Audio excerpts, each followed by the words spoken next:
I am not going to do that. I do want to watch this new Jubilee where the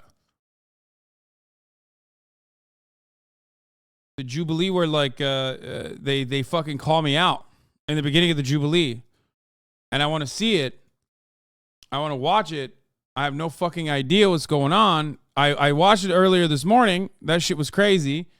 Pull me in. I'm completely normal. No, man, shut up. I'm not going to pull any of you motherfuckers in. You guys are crazy. All of you. You're all crazy, okay? I'm not pulling a single one of you, dude. Not right now, at least. Bro, why'd they make this like Hans Zimmer Hey Hasan, we know you're going to react to this video, so we want to invite you to be in an episode of Middle Ground. This is crazy! I can't believe they did this, dude. I can't. They broke the fourth wall. You're not supposed to do this. Be a one-on-one discussion with someone like Ben Shapiro, so it'll be great if you can announce your participation here first, and we can get Ben's attention. For now, enjoy the video.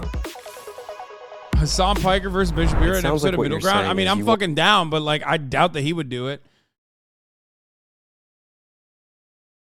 I want to be able to introduce all ways of life. Yes. So would it be okay to include a book with a man having a relationship with a 12-year-old in that book? I know it's extreme. No, hold on, but just hear me out. Because now you're equivocating gay people to pedophiles. Our boys in this. We got a Hasanabi hit in this. No, this is why I'm bringing it up, is who establishes the boundary? The law.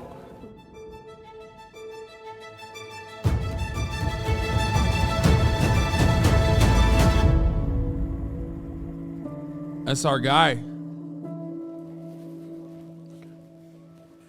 Teachers have their own political agendas. Step forward if you agree. I'm so down to debate Ben Shapiro. I just don't think he would ever do it. You know what I mean? I think it's important to recognize that individuals will have political agendas. It's a natural thing, and people should understand their political views. I think where we need to differentiate it is whether a teacher should have a political agenda in a classroom. But is your idea of a political agenda like these teachers telling students, this is who you should vote for, if you vote for these people, it's wrong. Yes, or ridiculing the beliefs that they may have for political or religious reasons, and using their position of authority to mold the minds of everyone else. When it comes to diversity or these new sort of terms, I am not for certain types of so-called diversity when it comes to these new kind of topics. And Could you expand upon that? Like, what do you think should like critical race theory or some of the... Bro, that's crazy, dude. That's crazy. These new topics like racism, okay? Topics like history, black history from the perspective of a black person. The concept is something you can apply to everything, dude. It is literally, you're upset at the fundamentals at that point. If you're saying, I don't like the idea of children's minds being molded by random strangers, you're not upset at liberalism. You're upset at the concept of teaching. It's literally like a fucking stupid person saying, oh, how do you know that? You didn't experience it personally. It's like, yeah, dude, you're literally defining how education works. You're talking about foundational principles. You're talking about how people fucking learn, okay? You didn't fucking experience everything. You didn't invent the wheel. Someone else did. You're just taking advantage of it. It's so stupid. It's so stupid when people do this. It's like, oh, I don't like the concept. Like, it's a fundamentally flawed perspective, okay? Unless you are quite literally anti-learning, okay? Unless you're quite literally anti-teaching and anti-learning, which is going against humanity and the human condition, I don't know what to tell you, okay? It's nuts. I hate it. I'm yelling because it pisses me off. The stupidity of this shit pisses me off. It's like Republicans talking about, funding government programs. It's like, bro, you just don't want any taxes. You think all taxes are you think all taxes are fraudulent then, okay? Like the way that this is not how the world works. Gender ideologies. It's not diverse if you're the teacher, the person of authority in the classroom, and you are saying this is how something should be. Yeah, so I come from an elementary perspective. I'm a first grade teacher, so the conversations we're having in class isn't about the socioeconomic nature of the world. But, you know, we do talk about just what it looks like for different people in different communities. Typical Bernie bro, writing off a black woman's argument before she even finishes it. Yeah, of course, dude. I'm freaking racist and misogynistic. Misogynoir is what I'm doing here. Misogynoir is when you criticize a conservative parent's idiotic fucking perspective on the concept of teaching. So when I talk about a political agenda, the agenda that I have in the classroom is to create an environment where folks are able to, you know, better understand from Mason is the wherever Hasanabi someone's head. coming from. The problem with that, and I understand the sentiment as a teacher, if a child is sitting there and they happen to be black and you're saying, well, black people such and such and such. I mean, you're really, that's not okay. I do have to stop you there because that's not really said. It's not said black people do this. Well, it's not said Mexicans do this. Again, it's trying to understand from multiple perspectives. That's not saying that every group aligns on the same thought. That's not saying every group is a monolith. What it's saying is, even if you disagree with somebody or you come from a different tradition or a different cultural background, those people's opinions can still be valid. And the disagreeer steps forward.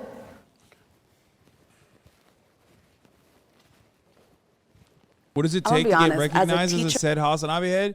Mason had a legendary fucking run, dude. What are you talking about? He like went on a like fake libertarian, like, you know, what was it, like a box one? I think he was like one fake libertarian or one fake conservative. And then he literally turned around and duped everyone, including myself. And the reveal was legendary because he said, my favorite conservatives. Yeah, he 1v4'd. Like, it was crazy. The anti-vax episode, that's what it was. Oh, yeah, he made himself come across like an anti-vaxxer. It was so good. And then he just drops out of nowhere in the middle of it like, oh, here's the moment. Like Dr. Robert Malone, Hank Pecker, there's a lot of different streamers and media outlets that I think do push a more like, you should be able to choose what you want. Oh! Are you fucking joking? He said Hank Pecker, bro. He said my favorite like conservative podcasters and streamers like Hank Pecker. Oh, dude, he's so good. He's so fucking good. Like, he was so good, he duped me. And like it pissed me off a little bit, okay? Like, he fucked me up, dude.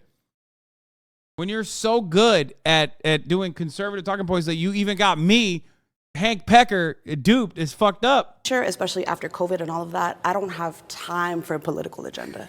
I'm here trying to catch up with curriculum, pick up my readers that are, 2-3 grade levels behind. I do not have time for that. I teach social emotional skills and all of that, but I'm not here to kind of, you need to believe this, and that. No. If you're a good person, we're good. We're gravy. All good. You know what I mean? But your definition, and sometimes this can happen and it becomes political, is what is your definition of a good person? Would you think that I'm a good person because I'm raising my kids to be with Judeo? Dude, only a conservative would say, oh, you're making your definition of what it means to be a good person. No one on the planet is like, actually being a good person is a political concept, okay? The only people that say this are conservatives. I've never heard a liberal go, fucking, actually, like, being a good person is subjective. No, it's not. It's not. It's not. It's not. You just know that your fucking worldview is, like, designed around hatred and some of your core principles, which, by the way, goes for liberals, too, especially when you talk about, like, economic subjects. But, like, your worldview unironically revolves around, like, going against like fundamental principles that we teach our children at an early age by calling it socialism or communism. Like, sharing is caring, okay? Like, you have rewired your brain into thinking that that is a bad thing. Like, right off the jump, you're like, oh, LaFontaine, don't read that shit, brother. You fucking kidding me? I don't read that French garbage. That's communism, brother. Sharing is caring. Get the fuck out of here. Sharing is communism. You know? That's it. That's literally a fundamental principle instilled upon people from an early age. Peace is good, okay? Let peace lead the way. Love is love, okay? These are all concepts that are antithetical to the conservative project, okay? That's why they lose their fucking shit. That's why they're like, well, actually, let's argue about the ethics behind whether or not, you're actually a moral person. Let's argue about whether or not, good and let's argue about good and evil. It's like, no, dude. They just mean like be nice, be kind to others, be nice. Like those sorts of fucking values are good. But you have been brain broken, which is precisely the reason why you think be nice is a political subject. Judeo-Christian values, and they live in a heteronormative home where we talk about how divorce is wrong, cheating is wrong. We have friends of the LGBT community, but we teach our children that from a biblical perspective, that's not okay. Your definition of whether or not they are good could be very different than my definition of whether or not they are good. Yeah, because you're a bad person. You're a fucking freak. You're a freakazoid, dude. Holy shit. Your concept of good and mine can be so wrong it's just like, it's insane. No liberal is like, that's the main difference. You want to know what the main difference is? No fucking progressive, liberal, whatever parent is teaching their children that it's bad to be straight. Okay? That's a you thing, dog. You are the problem. That's why you have an issue with what it means to be good. Because deep down inside, you kind of understand, like, you have that core value instilled in you because you're a human being, and it's like kind of at the fundamental building block of living in a society, which is that there is parts collectivism and parts individualism in there, and you have been so brain broken into thinking that like collective action is completely devoid in modern society building that you don't even want to think about it. You're like, no, it's actually. Sharing is caring is bad, and good and evil are actually concepts that are up to the individual, and that like the other side is actually bad. We should teach our children to not be gay. Okay?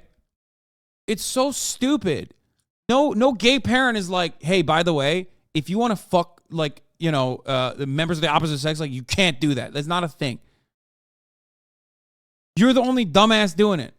That's actually funny. That would be a funny sketch if it's like gay parents, if they were like conservative fucking heteronormative parents, how they would educate their children. To kind of clarify, in my classroom, if they're kind and they're not bashing anybody, judging anybody, kind of throwing out names, anything like that, they're good.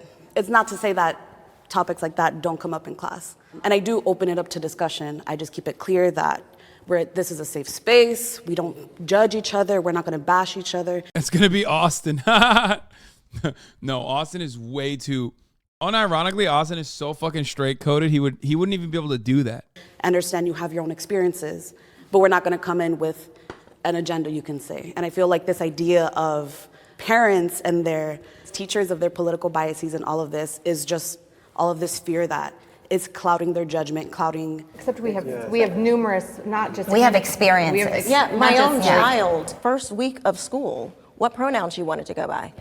I mean, not what's your favorite subject, how can I help you succeed academically? Who's to say that wasn't a part of the questions too, And understand that question could stand out. So maybe you don't understand that you're teaching politics. But that's not politics. That's just like basic respect. I think that's beautiful. But it's not true. That's beautiful. Not to me. So I think you need your idea that's basic respect. What is the framework of that? Because I think that many teachers are going through these trainings, and the trainings are saying this is the framework of how we operate in the classroom. But where did that idea come from? Because it's based off. It's called a thing called data. Did you do that? No, hold on. A lot of schools have research and development, and so the state also does. So in the state of California, we do research. So at the end of the day, my job is not just to make your kid to feel comfortable. I got 55 students. I got to make 55 students feel comfortable. Own their asses. So they're fraudulent. Own them. Own their asses. I got to say something here, by the way. Okay. Conservatives love talking about how big, brave boys and girls they are until pronouns come in. And then they're like, wow. Holy shit, their brains break immediately. They're like, whoa, pronouns? That's fucked up. It's like, why? Why is that fucked up? You have pronouns, idiot. Everybody has pronouns. Like, what the fuck kind of dumb take is that? They're unironically advocating for gender abolition. They're like, no pronouns. That's not real. I hate that. I don't want pronouns. Kid comes home and tells you, well, mom, the teacher said, what's my pronouns? Yeah, I did say, what's your pronoun? I also said, what's your favorite TV show? What's your favorite food? I am a college. That's unacceptable. These libtard teachers are asking our children what their favorite TV shows are. It's fucked up. It's Fox News, Tucker Carlson. That's what. You better not be asking my child what their favorite TV show is. How about you, an adult male, talking to a child, teaching them, indoctrinating them? That's fucked up. It's like, yeah, dude, you just described the concept of going to a school. I don't want my government to have a number associated with me? You mean to tell me that the government is going to put a number on my name that identifies me, that makes me fucking pay taxes? What the fuck kind of bullshit fascist communist China nonsense is that? Bet they want to sell that to us by giving us a funny name, you know, Social Security. Ah, security, it's right there in the name. Don't fall for it. More like socialism security. More like socialism insecurity. Am I right, brother? They're coming after you.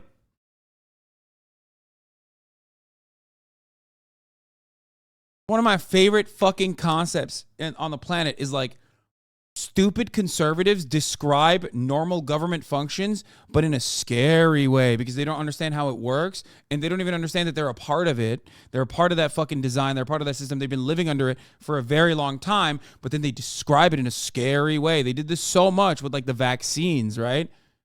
They're like, oh, yeah, that's right. Scientists that went to school to learn about homosexual gender Marxism get together and wear lab coats and test shit on animals. Okay? That's unacceptable.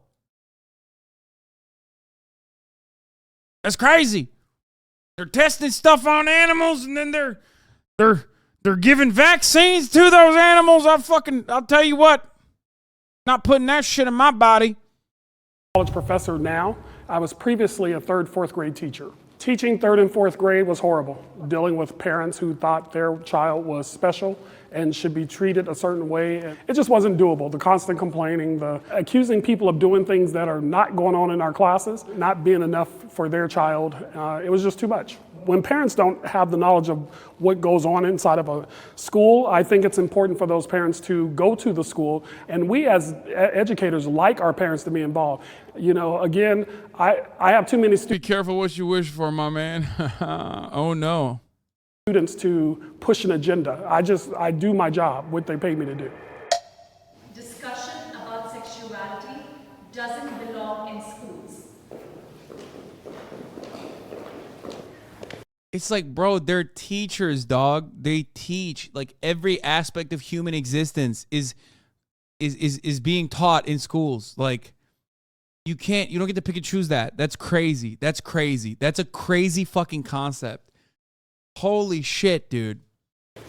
Like, you can't, you're just anti-sex ed. Like, that's wild. Sex education, okay, has, well, and I'm talking about non-abstinence only sex education because some states do offer sex ed, but it's just abstinence only.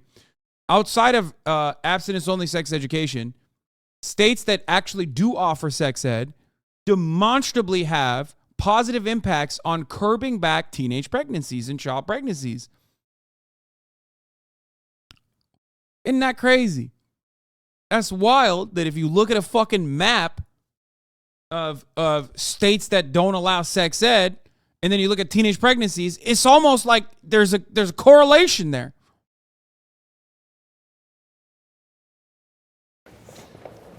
I had a sex ed class when I was in 3rd grade, and it was quite simple. Boys go in this room, girls go in this room, they play a little video on a black and white TV. You know, you see the genitalia, and you're like, oh God, I got one of those, cool, now we're figuring out what I am.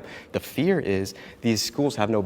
Bro, this is also another hilarious part of like new age conservatism is that like a dude that looks like this, bro, if you look like a Horizon Zero Dawn character, like it's breaking my brain. You know what I mean? Like I expect you not to be conservative. Okay. Like I just immediately, my assumption is like, you're not going to be a conservative person.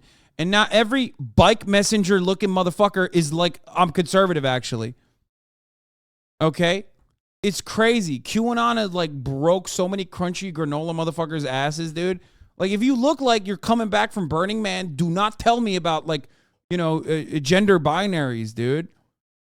Boundaries. If they do the classroom thing where they want to split kids up, how many genders are we going to do this? We're going to put boys, them, and then girls, and then how many rooms do we need to create for equality? Or are we really chasing equity? And I think parents now are beginning to realize we've got to stop this and create framework about sexuality, especially in a hyper-sexualized culture. My kids don't need to know at 6, 7, and 8 years old about different types of sexual acts. That's not appropriate.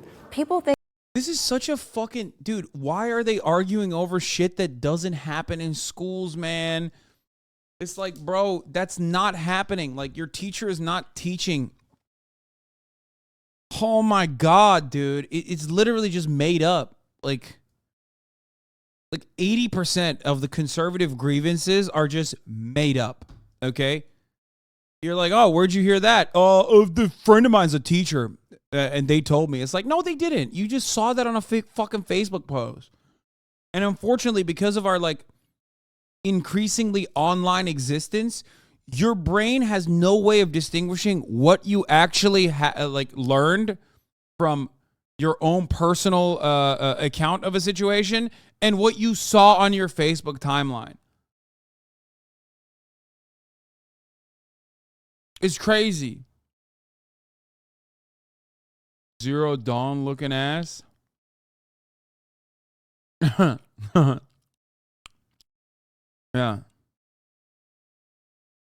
It's true.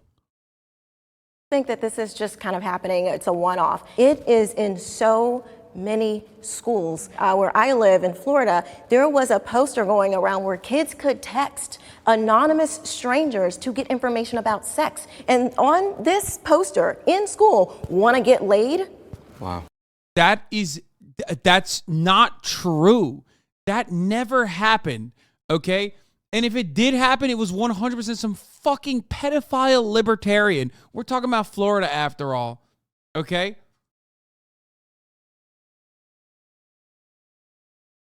Jesus Christ, dude. This is the world. This is the world these brave parents are fighting Papa against. says God hates breeders. Imagine a world where being gay is the norm. And they're all gonna burn in hell.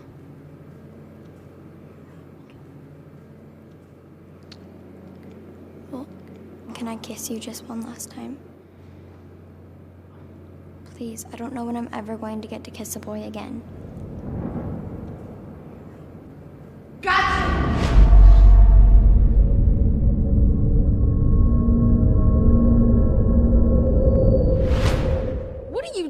Get away from me! Ian. I don't know why she keeps touching me like this. I was just trying to be nice to her. I hate you, Ashley Curtis. Stay away from me. That's the problem. You can't be nice to heteros. But you can always teach them a lesson. Grab her!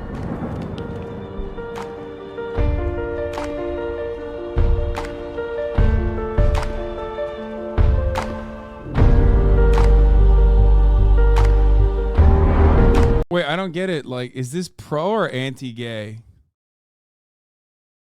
I'm not even kidding. Like, is this like anti-gay and they're saying if you normalize homosexuality, this is what's going to happen?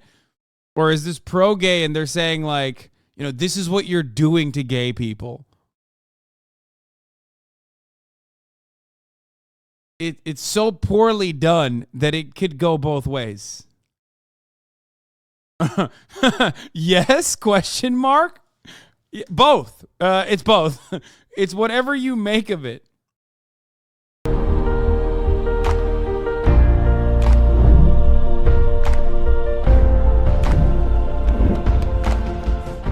can run, you little row! But you won't get away! Come on, we're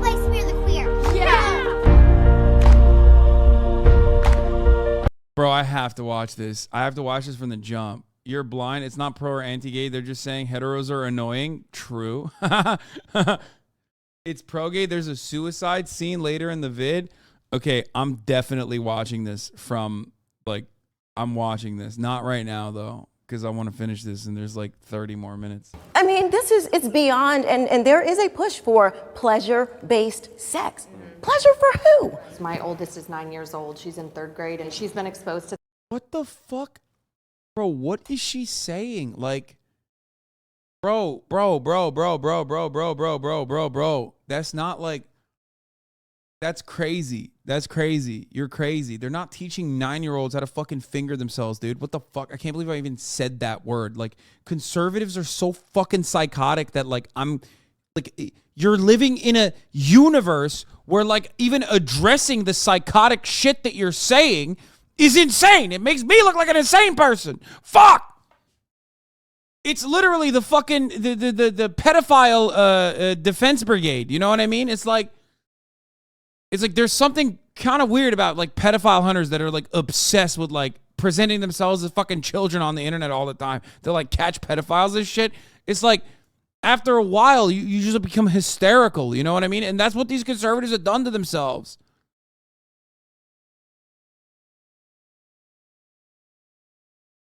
To things, and we do have conversations about it, but that's a conversation that I should be having with my 9-year-old daughter. If a 6th grader or a 4th grader is going to be prompted by a teacher, hey, what are your pronouns? As a parent, I should have a heads up about that, because they're not even going to understand the question. And so I think that the idea that those conversations are started in the classroom instead of in the home is a big problem. I have a family member who first day of 6th grade was at— Dude, Michael, that's such a good fucking take. Holy shit.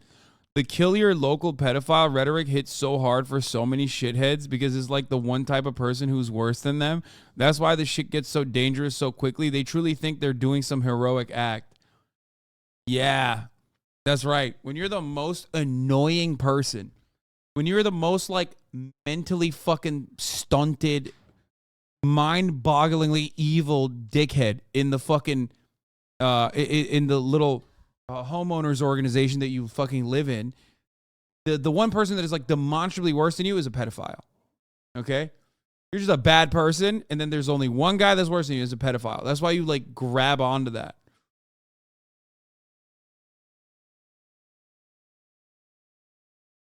asked for her pronouns. That's a and great she stood up take. and said that as a person of faith, she believed that God didn't make a mistake making her a girl, and so therefore she identified as a she, her, and she was sent to the principal's office and punished for that decision. Thankfully, we haven't seen that broadly yet, but I think it's really damaging to take a shy, innocent 11-year-old child and make them stand in front of a classroom and determine. Wait, what? Who was punished for what? So therefore she identified as a she, her, and she was sent to the principal's office. What? There's no fucking way that someone was punished for saying they're she, her. They definitely said way more than that, okay? No, like no 11-year-old is being punished for saying I'm she, her. They were like, you're not they, them. You're going to jail. They're going to jail. Making was asked for her pronouns, and she stood up and said that as a person of faith, she believed that God didn't make a mistake making her a girl, and so therefore she identified as a. She said God didn't make a mistake making her a girl. Even that in and of itself, like, is not enough, I don't think. Like, she definitely did some more shit than that. Like, yeah, she was being fucking cheeky as always, but like still, I'm sure there was way more than that before that was like the reason why. She, her, and she was sent to the principal's office and punished for that decision. Thankfully, we haven't seen that broadly yet, but I think it's really damaging to take a shy, innocent 11-year-old child and make them stand in front of a classroom and determine something that they maybe haven't even put that much thought into. Yeah, she hasn't put that much thought into it. She's just repeating what her fucking dumbass parents have said, most likely. I like what you said, Sean, about how you were emphasizing, how a lot of parents today felt a goodness of the way that sexual education was conducted in the past. So there is an agreement that sexuality should be talked about in schools. The disagreement is whether it should just be purely heteronormative or if we should include all aspects of Yeah, Mason, get them. I don't think that we're doing demonstrations to encourage children how to have sex, but this is something that we are trying to, again, educate and make them aware that this kind of things happen. And while you grow up, you're going to have to experience somebody who's of this orientation. Kids are naturally curious, and I think that what I'm hearing from you is I understand where you're maybe potentially coming from, but then where's the line between that sex education and introducing them to porn? Because porn can be educational. I was a virgin when I got married, and I sure would hate to learn that school was making my kids think about stuff they didn't normally think about. Yeah. Yeah, again, 41 minutes. The entire video revolves around that. Conservative argument for this is literally just, I'm actually anti-education, okay? That is exactly what every argument revolves around, a fundamental flaw, okay? One side is like, well, we have a job, which is to teach your children things that they didn't know about, okay? And then the other side's like, fuck that. That's actually fucked up. Don't do that. I don't want you to do that. Like, you don't have a problem. You have a problem with school. Like, you have a problem with the concept of learning. You have a problem with the concept of education. That's what you have a problem with. for years I was made fun of and heard, well, how are you going to know if you don't try it? We hear that a lot too. If you haven't tried to kiss a girl to see if you like it or not, then how do you really know that you're not a lesbian? How do you really know that you're not gay if you've never slept with a guy? How do you really know that you want to be in a monogamous relationship if you don't sleep around? And when you start to introduce those questions to children, specifically prepubescent ones, they're going to naturally be curious. Bro, she's like, I have intrusive thoughts. I will tell you right now, I have intrusive thoughts. Sometimes I like to think about, okay? Sometimes I like to think about the pool boy. He is 19 years old, okay? And I don't like it. Sometimes I like to think about the librarian. She is very attractive. She got those round spectacles, and I think she makes me tingle in places I never thought about. It's like, what are you saying? What the fuck? You are literally against exploration because you want people to repress their feelings because of the fear, which is unreasonable if we think about the entire population, but certainly a reasonable fear for you that you might like it. Okay? That's crazy.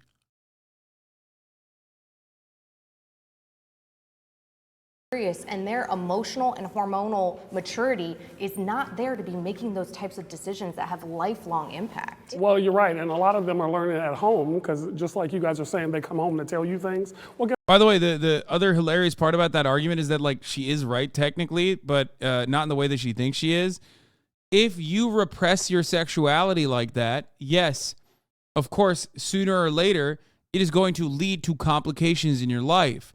If you repress your sexuality without exploring it and figuring yourself out in a healthy way, yes, one porn please could like dramatically change your life. You're bust, okay? All of a sudden you're like, oh fuck. You know, I'm in a fucking marriage. I'm really unhappy. I just realized why I'm unhappy because, like, you know, I want to watch lesbian porn. Guess what? Those same kids come to school and talk about what you're telling them at home. You'll be surprised what I hear from students when I do a what do you think? Well, let me tell you what my mama and daddy did. And look, I don't have time. Your kid is not that important to me, not to be rude. I got like 300 students. Your kid is no more important than the other 299. So I don't have time to sit up here and let me get you to think. This is a really good take, by the way. Like highlighting how selfish conservative parents are. Remarkable take. 100% on point. It's great. Like me, I can't you know he's had to deal with a lot of parent-teacher conferences, by the way. Like that's coming from a place of a lot of experience. My own 23-year-old to think like me. At the end of the day, what needs to happen, and this is just my own personal take, parents need to start being parents because a lot of times the teachers are the parents. They're parenting your kids because absentee parenting. I think that this conversation is really interesting, and I think we need to step back and look at why we automatically assume that if we're telling our children about lesbians, gay people, queer people, why do we immediately equivocate that to telling them about what sex is? That can just be something as simple as, here is a book. In this book, there are 2 dads. This book character has 2 dads. And kids, they can be inquisitive, and that's good, right? But also, like, they're gonna be like, cool, there's 2 dads. All these kids know that there's a dad and a dad and a mom and a mom, and the culture is teaching all of that. So what we've noticed is that the curriculum in 8th grade and up is a lot deeper than that. It's more like, here is how you can have sex so you do not get pregnant. Illustration of anal sex. That is the stuff that we're now reacting against, and that sadly is. That's interesting. It's also like not happening, but that's cool. Here's how you can have sex without getting pregnant is like important to learn. As far as like anal sex or whatever the fuck they're talking about, I don't know where that's coming from, but I suspect it's probably left to either the imagination of these hallucinating parents, or if they're talking about that, they're most likely talking about it from like, other ways of other methods of having sex include or whatever. There's no, Lamel, the sex that we got was putting condom on a banana. Look, I don't know. I don't think that they're talking about anal sex in schools, but I don't know. And the reason why I don't know is because I didn't go to school here. I don't know. I don't know what the fuck they teach in sex ed. Okay.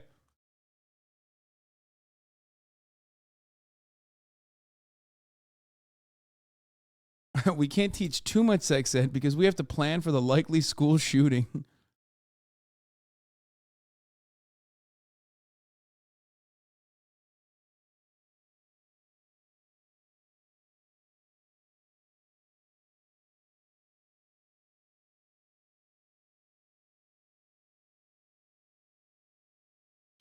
They generally teach that anal sex is more dangerous here anyway. Yeah, they'll probably say like anal sex, it can happen, you can do it, but it's dangerous. It's more dangerous than vaginal intercourse, probably.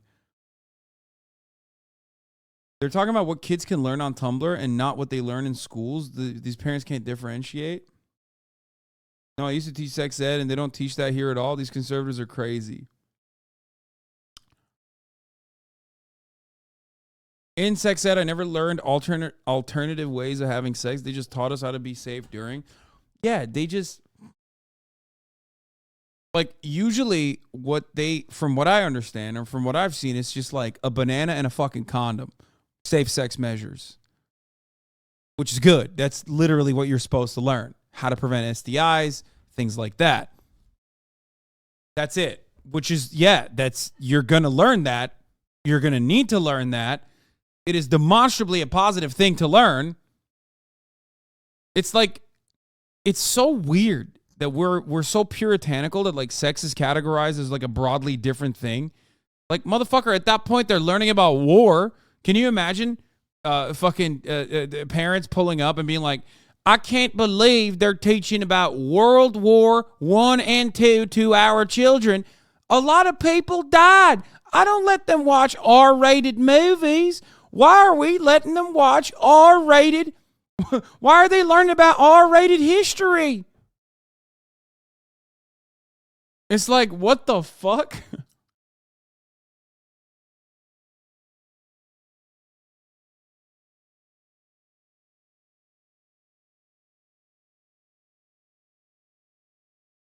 Is the trust that's being broken between This is one of the teachers conservative and parents. Yeah, and I think we're moving into a conversation about comprehensive sex ed. What I am talking about is when I go into this classroom and I'm teaching kids, I'm not going to just teach kids material that is heteronormative. Out of curiosity, it sounds like what you're saying is you want to be able to introduce all ways of life. Like these are the people that you will encounter with throughout life. That is what I'm arguing, yes. So would it be okay to include a book with a man having a relationship with a 12-year-old in that book? I know it's extreme. No. Hold on, but just hear me out. Because now Hear you're me out.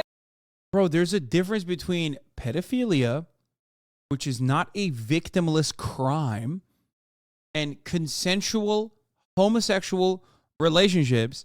I really thought that the Pastafarian bike messenger looking motherfucker would know the difference. This is the most libertarian self-report I've ever fucking seen in a conversation. Why do you always bring up pedo shit? Oh my God.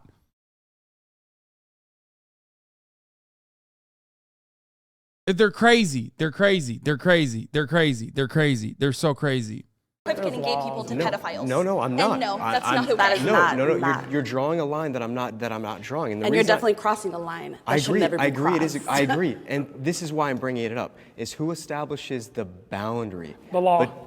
But what law? The law. That's a good one. Yeah, that's a good starting point. Also, morality could be a boundary there. I mean, you know, he says the law, but also like, you know. The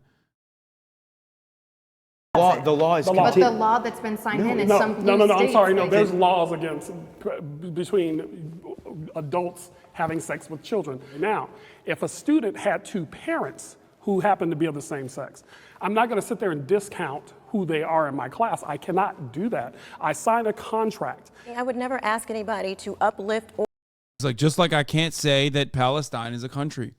And, you know, and that the Palestinian people are human beings that deserve dignity and emancipation from a occupying force. I signed a contract.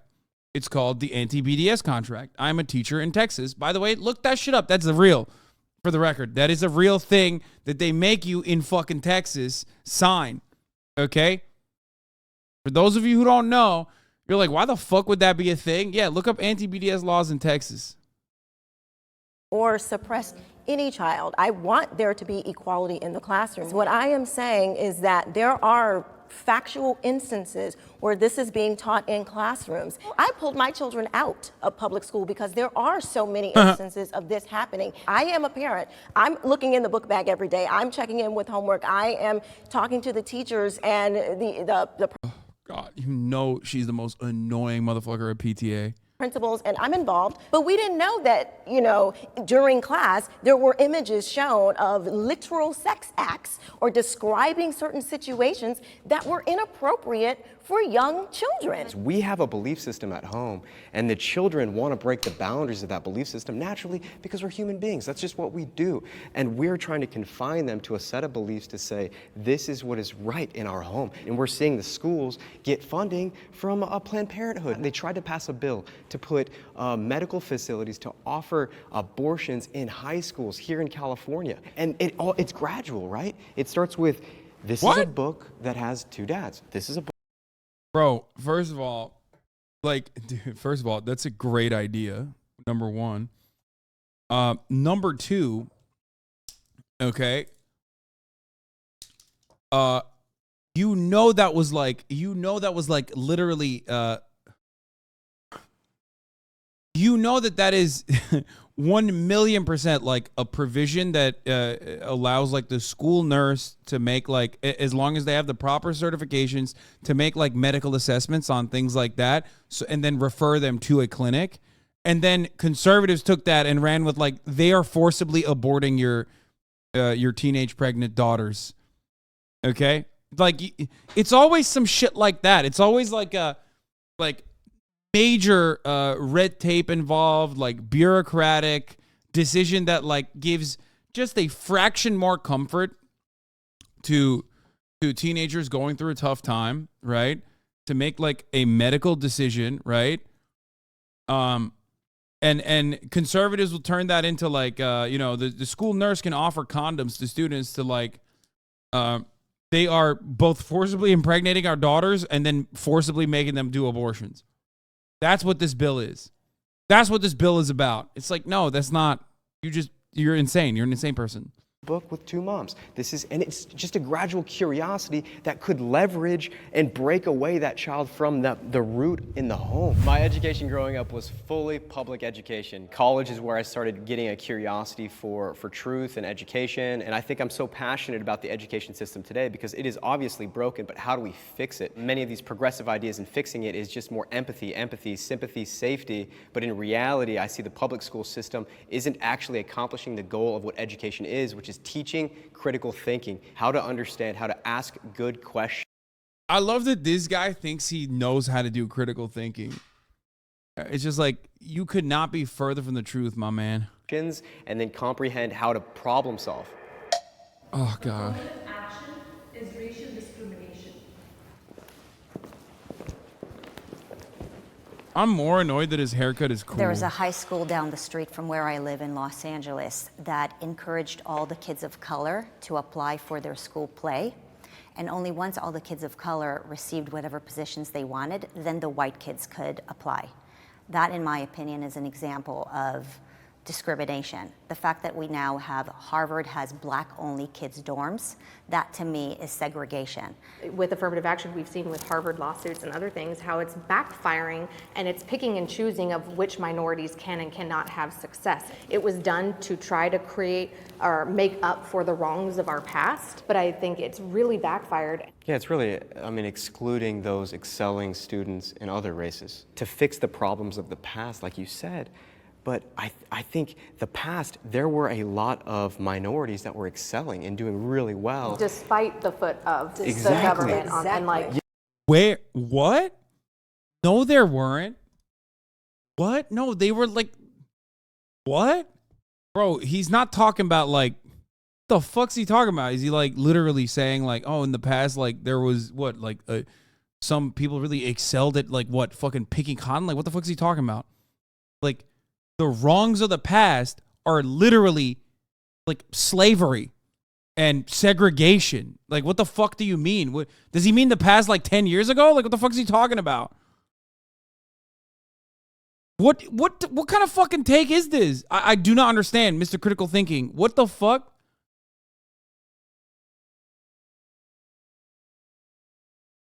It's quite literally, what the fuck? I have 100% bought shrooms with this dude at Grateful Dead concert.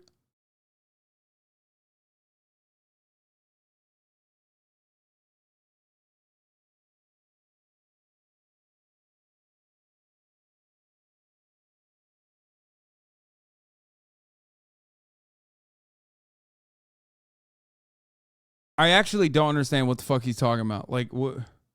Does he mean like outliers? Like he's talking about like the one fucking guy, you know, W.E.B. Du Bois, like, you know, every now and then, like even in the segregation era, there were like people who were able to overcome immense amounts of discrimination. Or is he talking about the model minority myth? Because if you're talking about the model minority myth, like, yeah, dramatically different socioeconomic factors at play there. Like, notice how, like, here's the thing. This comes from, again, the white supremacist association with, like, assuming that all races are a monolith, right? All non-white races are a monolith. Like, they'll always say, like, oh, Asians. Okay, bro. When you say Asian, like, who are we talking about? Are you talking about people that are coming from, you know, China, that come from better socioeconomic backgrounds? Or are you talking about fucking Vietnamese people like that came to the United States of America under very different set of circumstances? Or are you talking about, you know, Southeast Asian people that, again, come into the United States of America under very different circumstances? Like, the idea that, like, you know, the idea that, like, all Asians are a certain way is such a fucking stupid thing. It is entirely dependent on the broad socioeconomic factors and whether there was, like, amnesty or refugee, like, whether there was, like, a time when refugees were allowed. It's just, it's so dumb.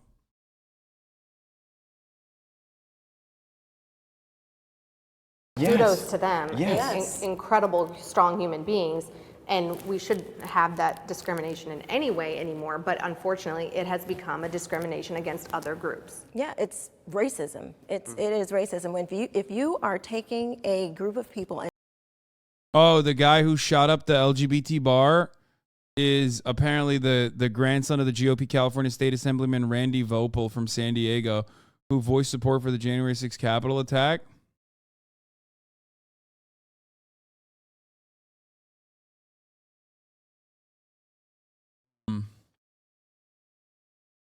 Interesting.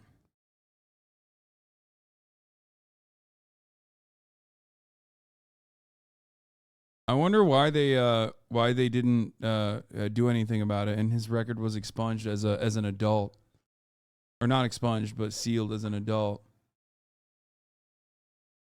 That's interesting.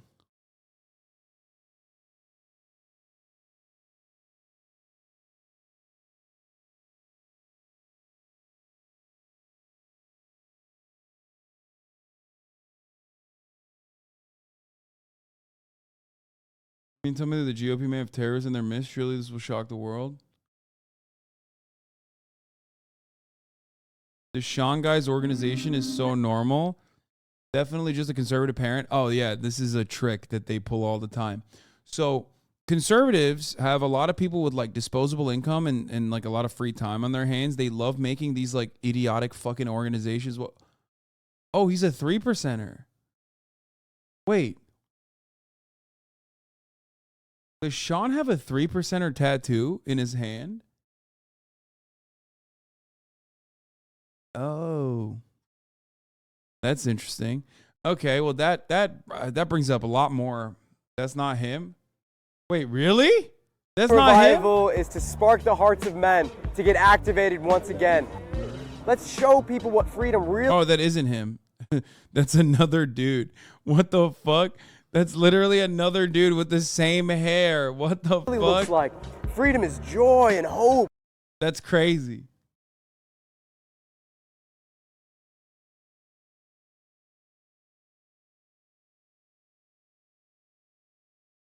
No, that's him. Wait, where is it? No, it's not. Love. Look at his hand. And that comes through Christ. That comes through the example of Jesus Christ's teachings.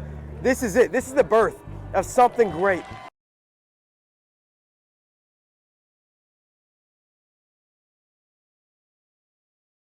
Name is Sean too? No, that's him. No, I'm saying this is a different guy. Like this is not our Sean. This is our Sean. In the Freedom Revival group, there are multiple guys with that hair, some of which are 3%ers, I guess, or have 3%er tattoos.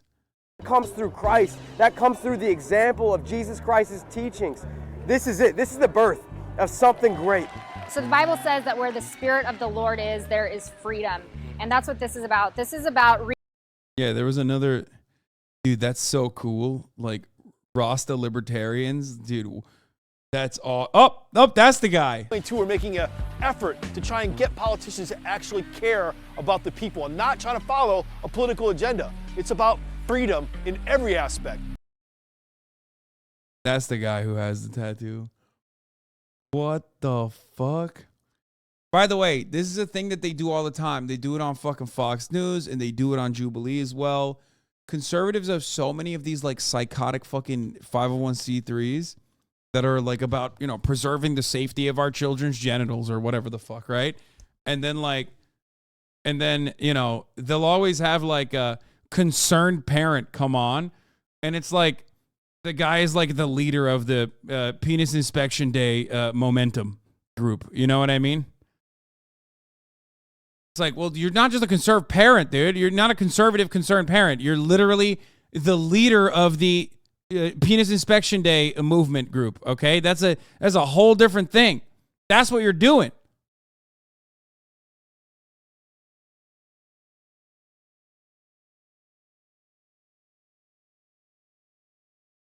And judging them on their race and setting them aside, giving them a special treatment if you are uplifting a person or you are trying to suppress a person because of their race.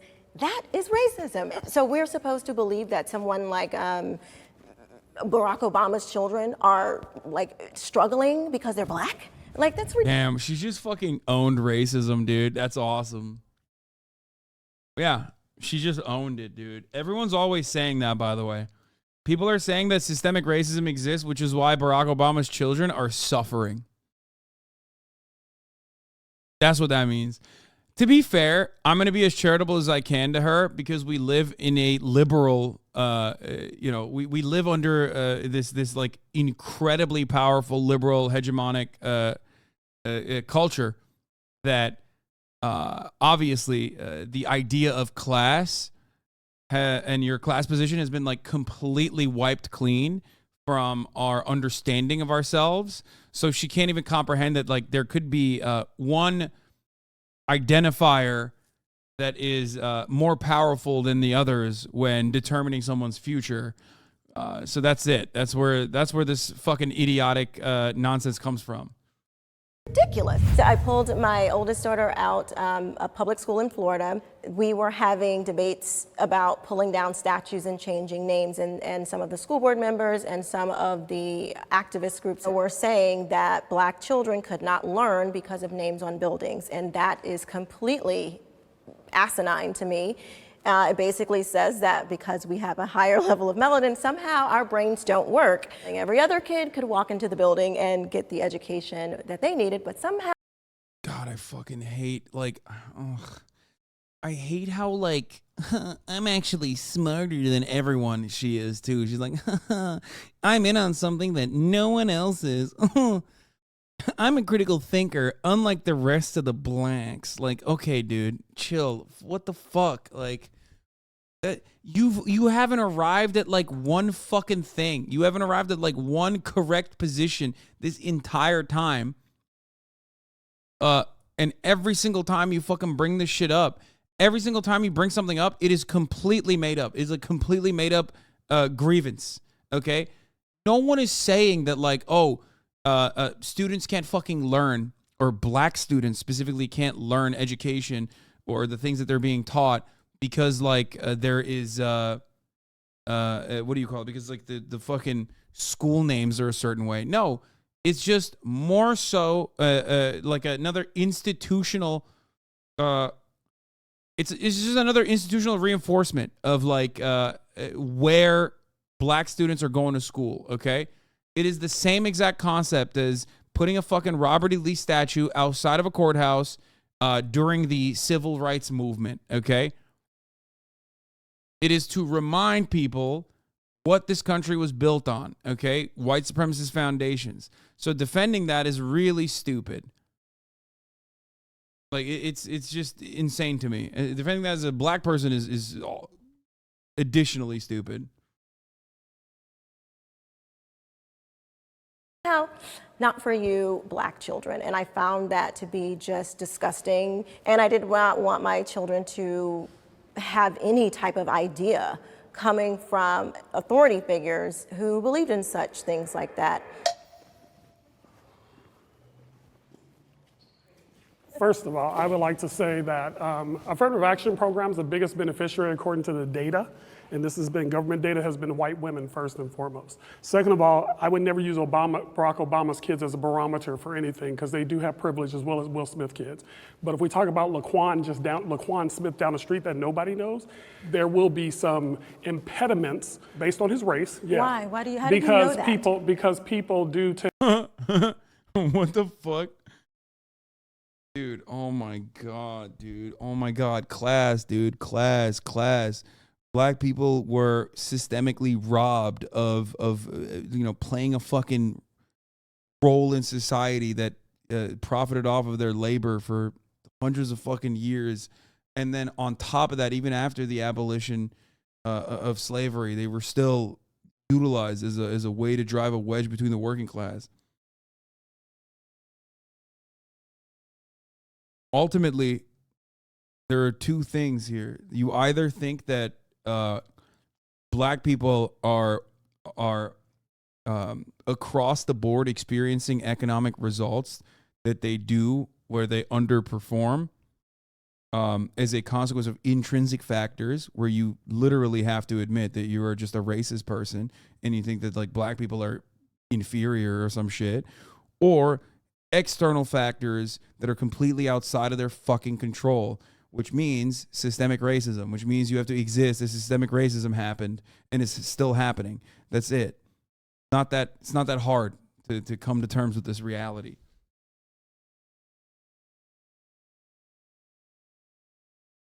Tend to look and see race. What you were talking about is just racism, but when it's institutional and structural, it does something totally different. And when the black wealth gap is 100 years behind the white wealth gap in America, it'll take 100 years to catch up. Why do you think that's because of racism, though? You take one... Yeah, no. It's not totally. Yeah. Slavery wasn't, was defended on white supremacist grounds. or institutionalized, codified on white supremacist grounds. It was something totally different.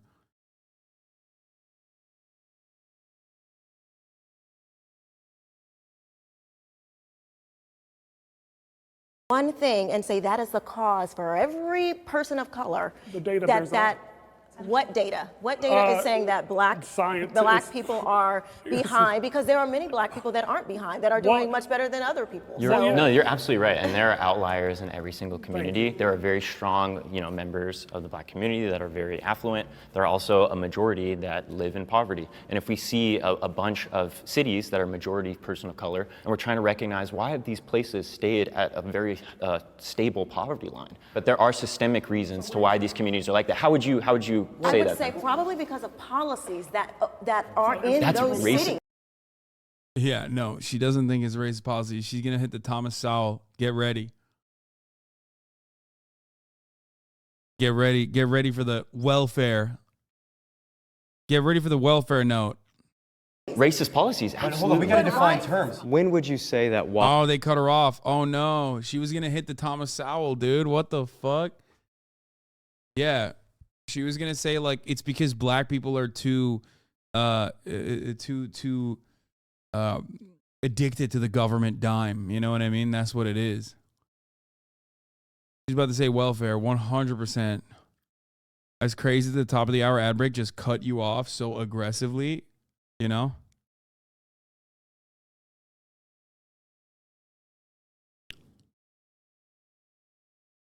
Especially when at the top of the hour comes and goes. Okay.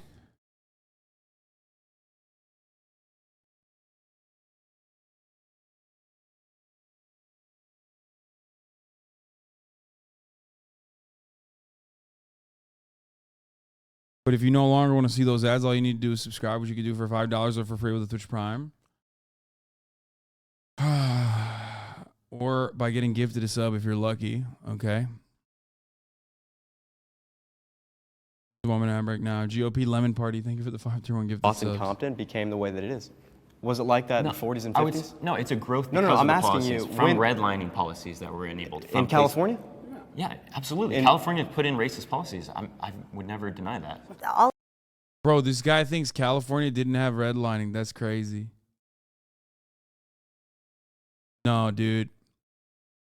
Yeah, no, that's totally. Black people were like, we want to live right here and nowhere else. You know? Also, it's hilarious because it's this notion that like California isn't racist when, it gave us Reagan and Nixon, okay?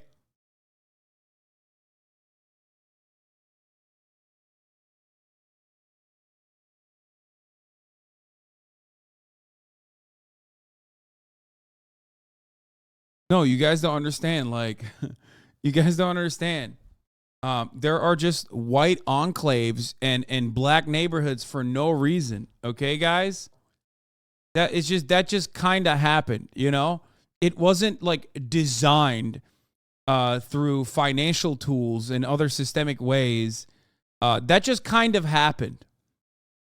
It's so strange how that works, you know? Yeah, it just spilled out that way. Yeah, oopsie. All of these supposed solutions are actually hurting. Wouldn't a better solution be to teach our kids that we're all born in the image of God? We should all treat one another equally. And if you're if you don't believe in God, then we're all equal, right? If you come from a poor neighborhood, whether you're black or Hispanic or an immigrant from anywhere, obviously you don't have the same privileges that somebody who comes from a wealthy community, but that has nothing to do with your color. I don't think that if you're an impoverished black kid or you're an impoverished white kid, one should receive a resource and the other shouldn't. Would you say that it's economic then is the reason that causes these disparities? Economic, but I don't think it's related to color. But would you say if there's a majority of a particular group that lies underneath the poverty line in economic, race has anything to do with that? It could, but it's just not blanket. You don't know. Why don't we look at the family? No, it is. It is definitely one thing that you can say. Like, as much as I'm a fucking as much as I talk about class regularly, like pretty obvious what happened, right? Like black people experience classist violence on racial boundaries, okay? That's what it is historically. If you're going to think about it as like classist depression, yes, black people have been subjected to a permanent underclass position on the boundaries of their race. That's it. And the only way to fucking, the only way to right those wrongs is by offering reparations and some way of, one, originally recognizing those wrongs and then doing something about it in forms of restitution. But if those wrongs were committed on the basis of race, which they were, then the correction is also going to be racialized. Complaining about that is fucking stupid. Families, the black families, who have done those amazing things in this country, and study what they did to succeed instead of just focusing on, oh, well, black people are behind and we don't even know what to do. Well, why don't we just go and look? Since you are a professor, wouldn't that be, you go and look at what has worked? Well, I would never just go to you and just look at you. And I'm sorry, it's just the reality of the data. And so what I share... Data can be broken up in umpteen different ways. No, it can't. Yes, it No, can. actually, You're a professor and you're saying that data cannot be manipulated? Bro, yes, data can be manipulated, but like,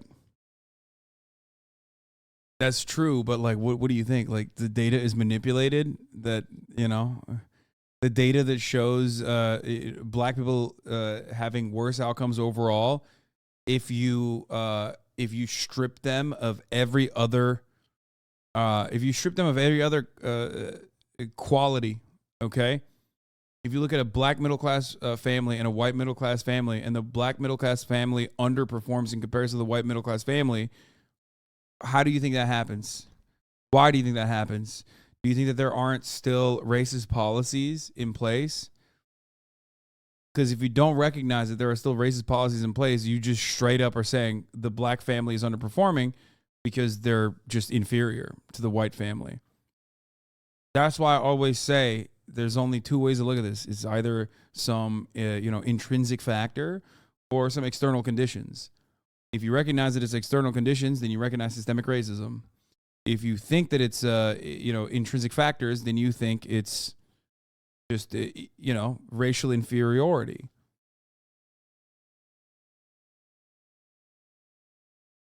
That's it.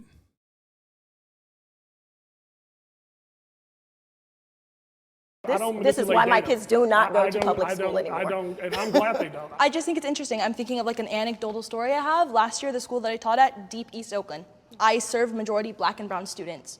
Over 70% of our families under the poverty line. These are some of the hardest working people I have ever seen in my life. They get up, they have 2 or 3 jobs, 3 or 4 children.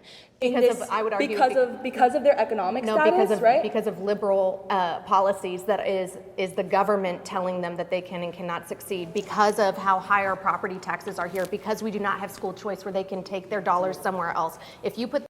Oh God, it's a conservative talking point machine, dude. And by the way, we found out that she is literally a conservative radio host.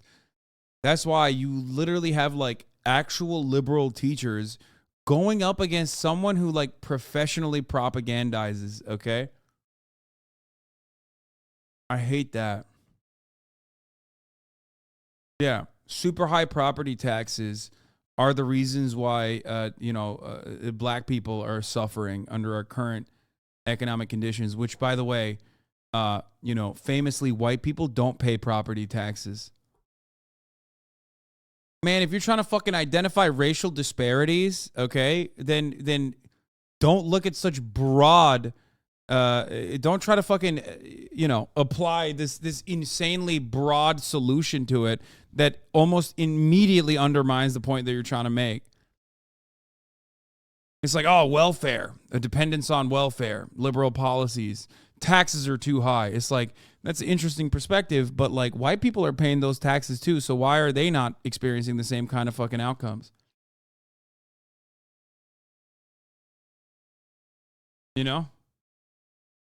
Ironic considering black people pay less property tax than white people do, because Black people are less likely to even be homeowners. What the fuck are you talking about?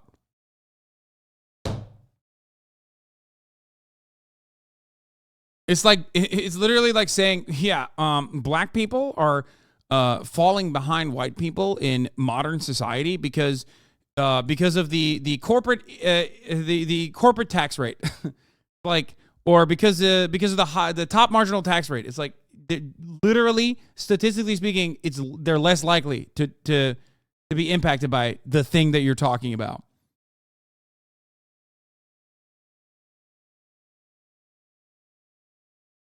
Those same families in redder districts in the country, like places in Florida and Texas or Virginia, where they have better options for their family, you would definitely see them be. If that was the case, then they would be doing better. But you know, it's just crazy that they're not. At least she didn't say estate tax. Yeah, she forgot about that.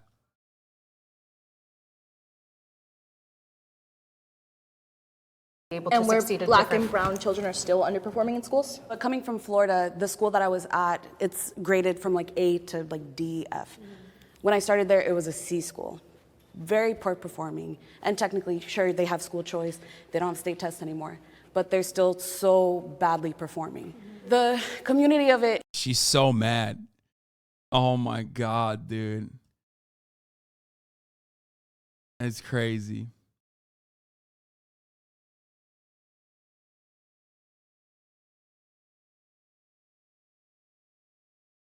You seriously think that black people aren't doing better in Texas than Illinois? You're crazy. First and foremost, I fucking despise people that have been so sucked into this idiotic propaganda that they think black people in southern states are doing better. That's number one. It's not even true. Number two, okay, you're not comparing black people in Texas to black people in Illinois. You should be comparing black people to white people in that same state. That's what we're talking about with respect to like black people underperforming. Okay.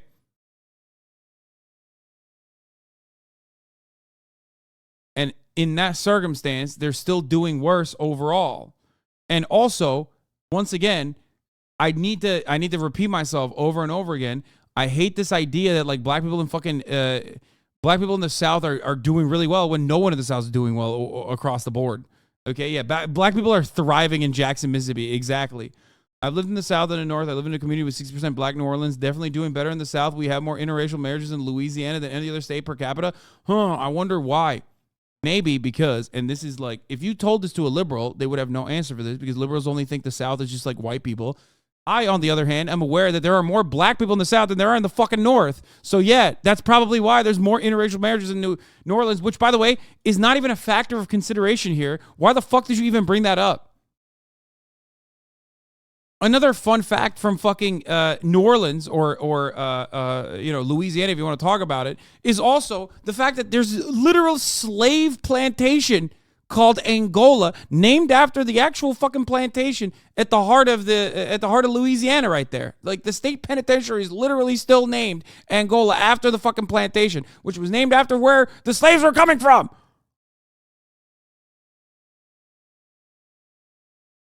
There's a reason why black people are there, because that's where their culture and community can shine. Bro, there's no way this person's black, right?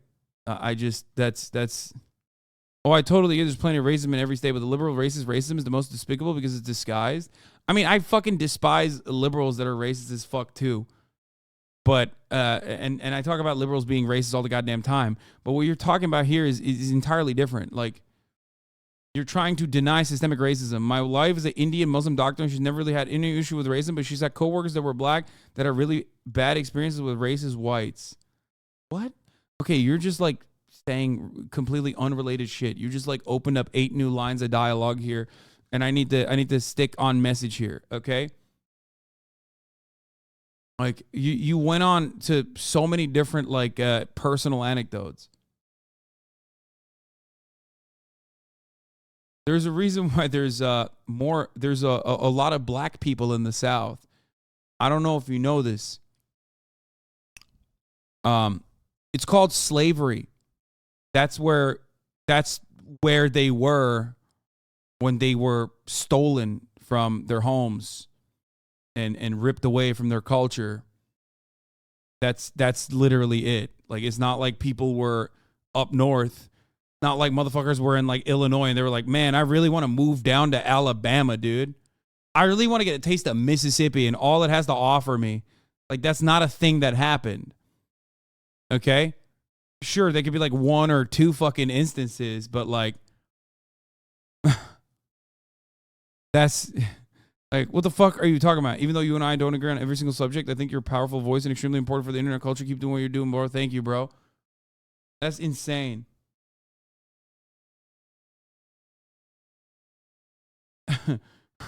So I'm imagining like the black people that were literally not allowed to live in Oregon because of black exclusion laws, for example, when it was a fucking territory, going, man, I want to try my luck down south, you know, at the Angola plantation. Let's go down there and see what that's about, you know, really trading up here. Like, oh, wow, I really like living in fucking Jackson. When there's no, you know, when the pipes have eroded and I don't have clean water to wash my body with, I definitely have the financial security to be able to leave, but I choose not to. Is that what you think is going on? You think that's what happened? Black people were like, I love living in a neighborhood where I'm getting lead poisoning from, you know, regular infrastructure that should offer me not poison in the water supply. But I choose to live here because my culture is thriving, dude.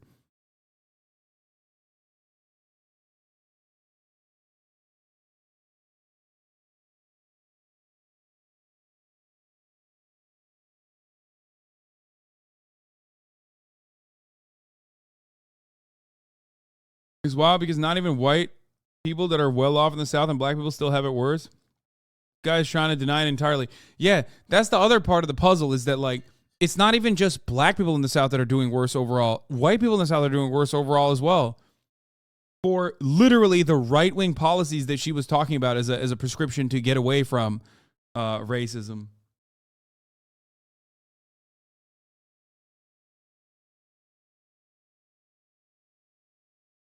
That's crazy.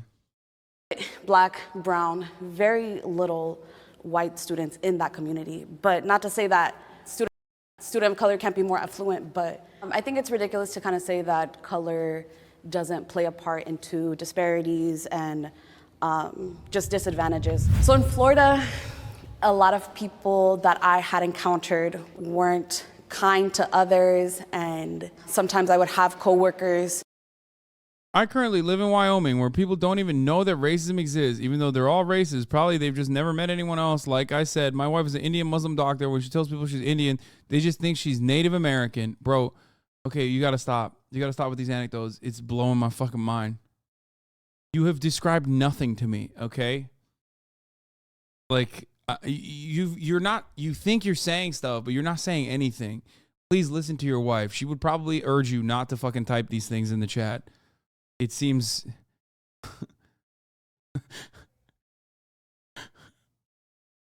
please go talk to your wife about this experience. Call students retarded and using racist slurs and things like that.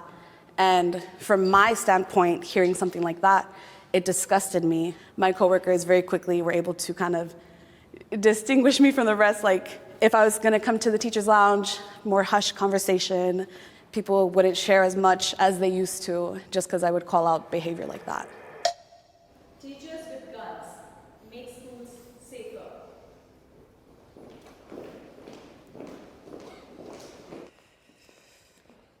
People think my Indian Muslim wife is Native American. No racism here in Wyoming, by the way. That's such a funny take.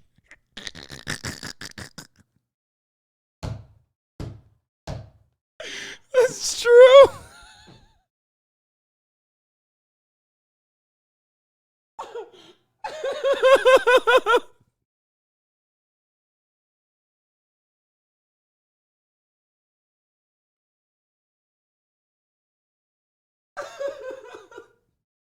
so dumb. Oh no, dude. It's so stupid, dude. Oh my God.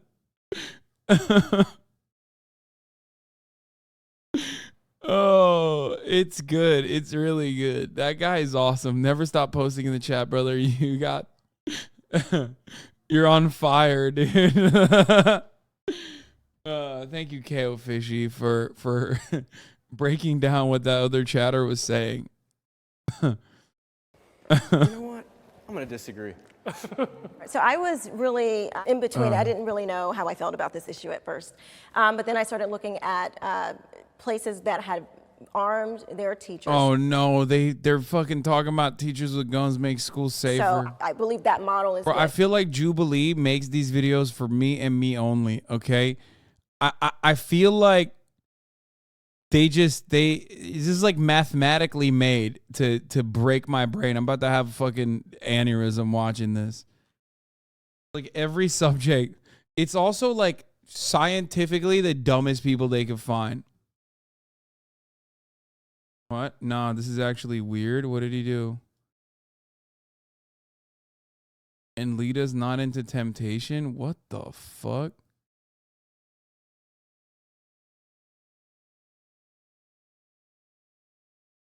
Bro, you're 50. Dude, that's weird, man. Why are you posting that? It has to be voluntary. Yes. So the teachers have to want to do it themselves. They have to be well trained. Yes. They have to have background checks periodically. That has been successful. If we're trusting teachers, which in some cases we do, in some cases we don't, but if my mindset is that if we're going to trust teachers to mold our children's minds and educate them, they're there for 8 hours a day. We should also trust and kind of enable them to protect themselves and our kids physically. But you don't even trust them to teach your children? What? Like, the first 22 minutes of this was literally, they're making my kid gay. I don't want that. So you don't even trust them to teach in general. Like, you have a difference in opinion about the concept of teaching. The concept of education is one that you are upset about. Okay? Now you want to arm them, dude? What the fuck? I want these queer teachers to have weapons. It doesn't make sense. It doesn't make sense. It doesn't make sense. It's just like they're just responding to shapes, sizes, and shapes and colors, dude. They're such lizard brained. Like I pulled my children out of school and I'm homeschooling them now because they were teaching them gay shit. But also, I want those gay-ass teachers that have AR-15s.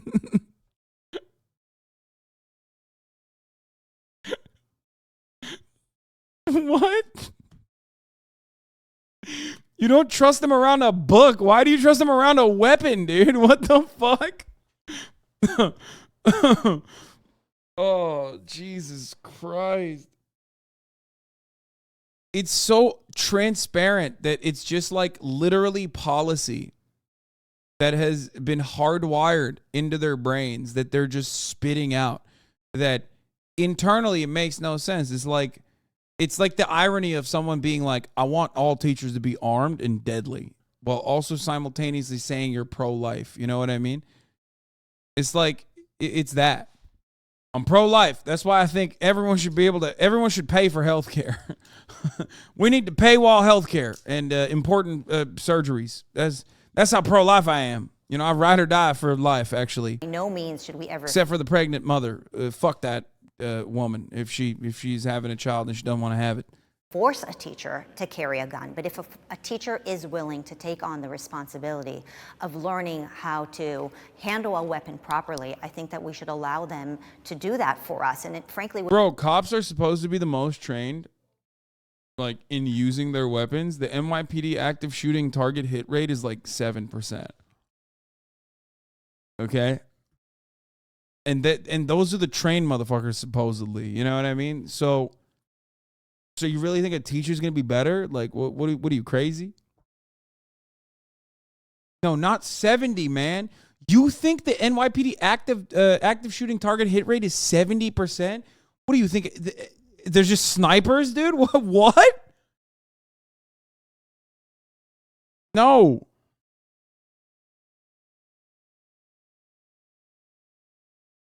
Homie said 70%. Yeah, they got NYPD only hired 10s and Timmy, you know? It's crazy. They're doing flicks out there, dude. It's wild.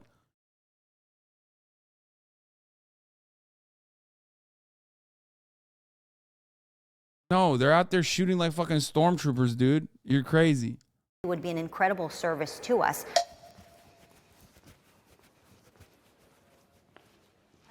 All right, so just to break it open, this conversation is so much more nuanced than to arm or not to arm. And if you want to save a school, you need to get parental engagement. Let's look at the mindset of the individuals that are going into these homes with firearms.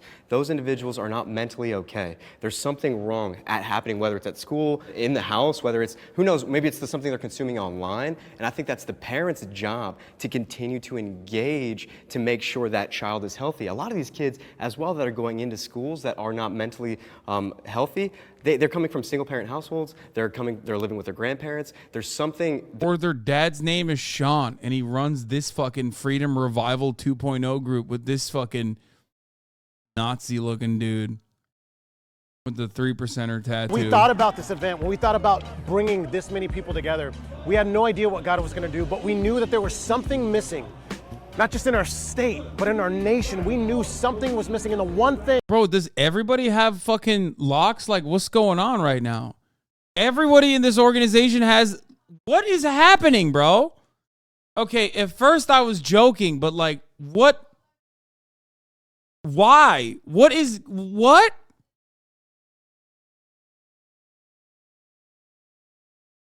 Yo, this makes no sense. What is going on, dude? What the fuck?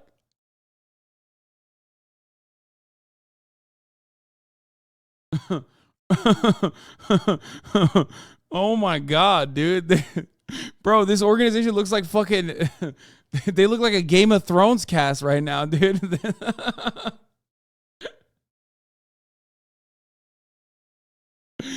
The fucking Targaryens, dude. Everybody's got the same hair. Oh my God. Christopherian? Or not Targaryen, Valerian, sorry. House Libertarian. Oh, okay. I can't keep looking at that. There's something intrinsically with their identity that's broken, and I think that whether you arm a school or you don't, it's not going to change it if you don't address the real issue. I agree with you that people that are, perpetrating these crimes and these like mass casualties are messed up individuals. I would absolutely agree. Mass shooting. Oh, it's not 7%. It's 18 to 37% hit rate, depending on situational factors. Trained police is their target less than 30% of the time. Half true.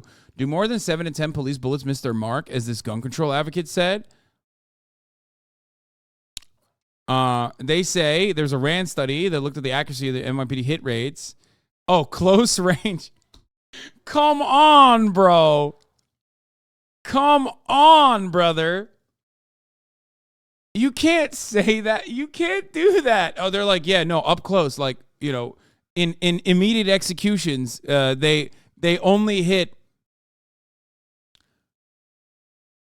7 yards and less. We're hitting 37% of the time. That is worse than Valo. That is worse than my fucking Valo rating.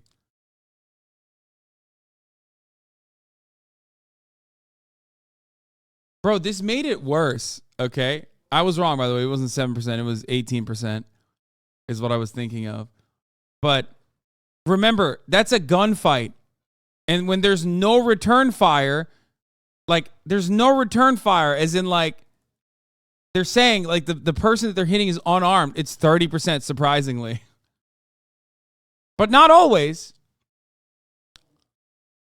Not always. Sometimes close range, 37%.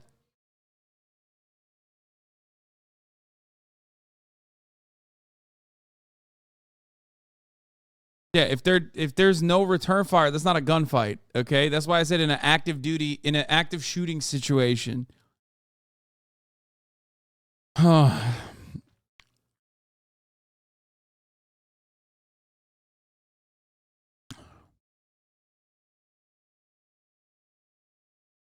What the fuck? 2016, only 145 shots fired.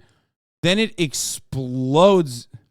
Oh no, it was more in 2013 and 2012. Okay.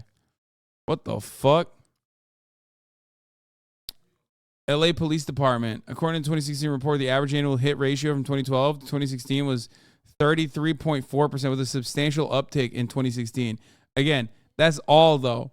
By the way, if you notice, a lot of these studies are conducted and then never done again. Like the famous 1990 study that was a self-reported study on domestic abuse in households. It's just very weird. They always will they'll always do one and then never again. I wonder why. So strange. Google 40% cops for more information. It's always a one and done.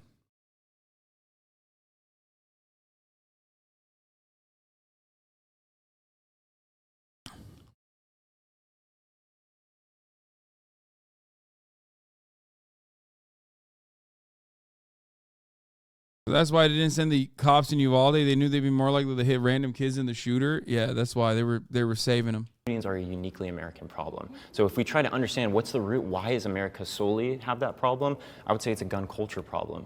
So if the idea is, should we try to remove aspects of gun culture that really pervade in our society, should we do that, or should we just increase the amount of firearms we can have in every single space, just so that way we're properly ready for a gunfight whenever I want it to comes clarify up. gun culture. Are you saying that there's like the shoot 'em up, bang 'em up video games? Are you saying No, the I wouldn't say individuals- it's video games. I'd say institutions like the NRA that heavily impose, you need to own not just firearms, but as many firearms as you can. I personally would not like to be armed. I do not want to take lethal action in the classroom, and I want to make it a safe and inclusive environment. Arming teachers is a response measure to particular violence that goes on in our schools here in America. And personally, I think we should focus more towards solutions to prevent these occurrences from happening rather than just implementing responses implying that these actions will occur. And I'm just going to be honest with you, you don't want me to have a gun because I had to go back to therapy in the last few months. And so I agree with a lot of what you guys are saying, what your plan was. But I would also say mental health. He's like, some of your kids are such fucking shitters, I would pop off on them. He's like, I'll be honest with you, I don't think I should have a gun in the classroom, okay? He's like, bro, you are not getting a hall pass, okay? We got to understand, some of these school shootings are done because people have snapped. People have natural biases and things like that, and people could act on those biases. Then they could be guns drawn and not a clear mind, As a parent, how would you feel knowing that you don't know which teachers have a gun and you've had bad experiences with prior teachers? What if that teacher that absolutely, So blown my up answer, my answer to your question is I feel the same way about the guard in front of my kid's school. I don't really know the guard, but he's gone through training. And I love that. I love that. Well, first of all, that guard is literally also not equipped enough to deal with a fucking school shooting. Let's be real. You just are lucky enough not to ever have to test that. And secondly, okay, like there is a systemic solution to this problem that revolves around the fucking guard, okay?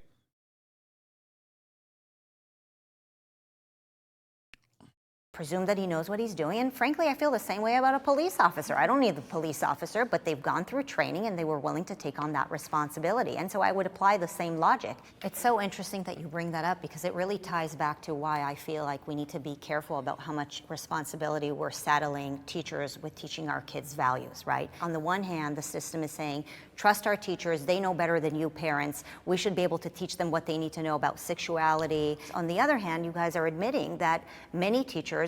The guards are the first ones to dip out of there, bro. Also, like, I'm not going to sit here and be like, bro, die. You know what I mean? To a dude who's like getting paid literally minimum wage, okay? And in most instances doesn't have fucking guns to begin with. Cops, on the other hand, they're at least getting paid enough, okay? And we're praising them. The expectation is that they are supposed to fucking dive in front of the bullets, okay? Guards are just there to do security theater, okay? It's like TSA. They're not there to like actually stop terrorism, okay? Are not really checked for mental issues. We don't really know what is happening in these classrooms. I'm not We saying don't that know about teachers what are not friction. checked. We very frequently have like professional development days where we got self-care. So I wouldn't say many by any means. And when I'm coming into the workplace, I'm not bringing in all my baggage. As to say, you know, you go into your work, you're not like, oh, I'm so depressed, my kid's this, So that. why, if there is a teacher who is willing to step forward and will go through the training and will go through the screening, why not empower them to save our kids? I mean, in Uvalde, if there was a teacher. Bro, can you imagine, like, Oklahoma teacher salary is like 27 grand a year. They're like, here, take a gun. Now you have to fucking defend against some psychotic fucking students snapping and bringing an AR-15 to school. It's like, yeah, you got no benefits, okay? You got no benefits. You're getting paid 27 grand. Shut the fuck up and defend the school. It's like, bro, I mean, that's crazy. That's a crazy thing, man. Also, imagine if the teachers had guns in Uvalde. Okay, what about the fucking trained police, dumbass? You just brought up the trained police as an example of, like, who we believe and rely on to save our children. And then you said, what about if the teachers had training in guns? Well, the fucking trained police that you just brought up didn't do shit in Uvalde. Why are you bringing up Uvalde? 90% of conservative arguments are self-defeating, dude. What the fuck? It's killing me. It is hurting my brain. I'm becoming actively dumber by listening to these fucking idiots. Holy shit. Who could actually save those children, then maybe Yeah, she's the we would not CEO have of Prager seen U. so much Yes, death. I know. When we place teachers with a firearm in the classroom, it takes the instance of a violent occurrence from a possibility in the minds of these children to an inevitability. That's what that fucking idiot is, the CEO of Prager U, bro. Can you imagine? Just a regular concerned parent, you know what I mean? They should put that in there, dude. They, like, Jubilee is cucking people by saying these are just regular fucking parents.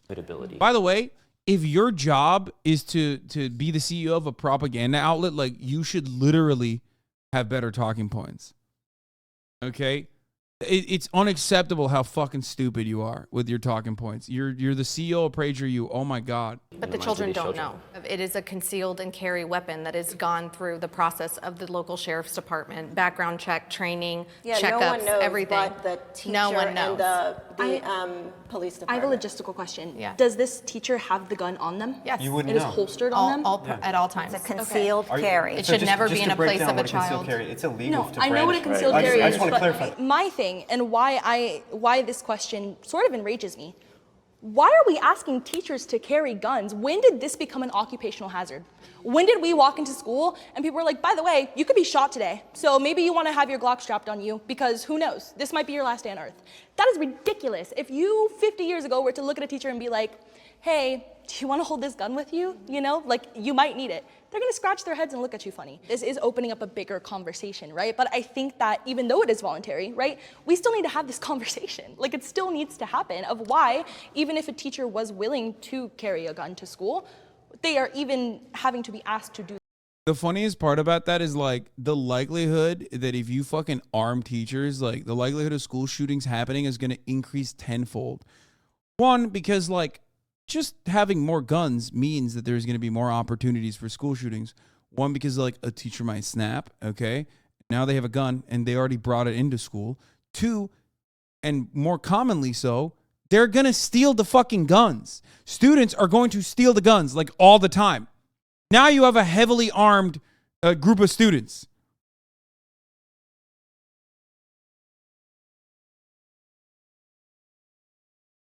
Do that in the first place. Teachers are not paid enough. Oh, Sean.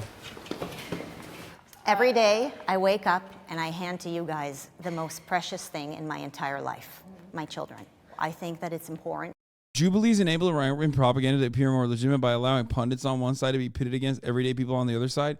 Except no, but I think they should still disclose that these are pundits that they have on the right-wing side, and then be like, and that's how hard they got owned by normies, okay? That's the point here. The real lesson to be taken from this conversation is that, like, you put fucking four nerds together, okay? Well, one Hasanabi head and 3 nerds together, they will fucking eat the asses of like 4 pundits. Okay? 4 conservative like propaganda guys. And it's true. They're literally fucking destroying these idiots. And it's not like these guys do this for a living. The other side does it for a living. Mason is the Hasanabi head. That our society will reflect how much we value you guys. I think that you should receive bonuses if you do a great job. If you're able to represent all of us as Americans, both conservatives and liberals, and you're able to speak on our behalf and take care of our children, we should reward you for that, and you should feel rewarded for that. And so I don't know exactly what you make, but I think it is really important that we invest in you and we pour into you. And when I see the entire budget that the state of California, for example, spends on education, and I realize that a sliver fraction of it only goes to you guys, it breaks my heart, and frankly, it makes me so angry. By the way, you're the CEO of PragerU. So like your solution is to like just completely destroy the public education system.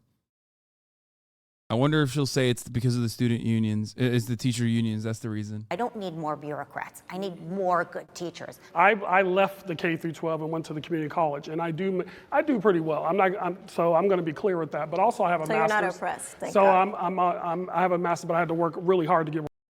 God, ew. That's so bad. That's so bad. So whack.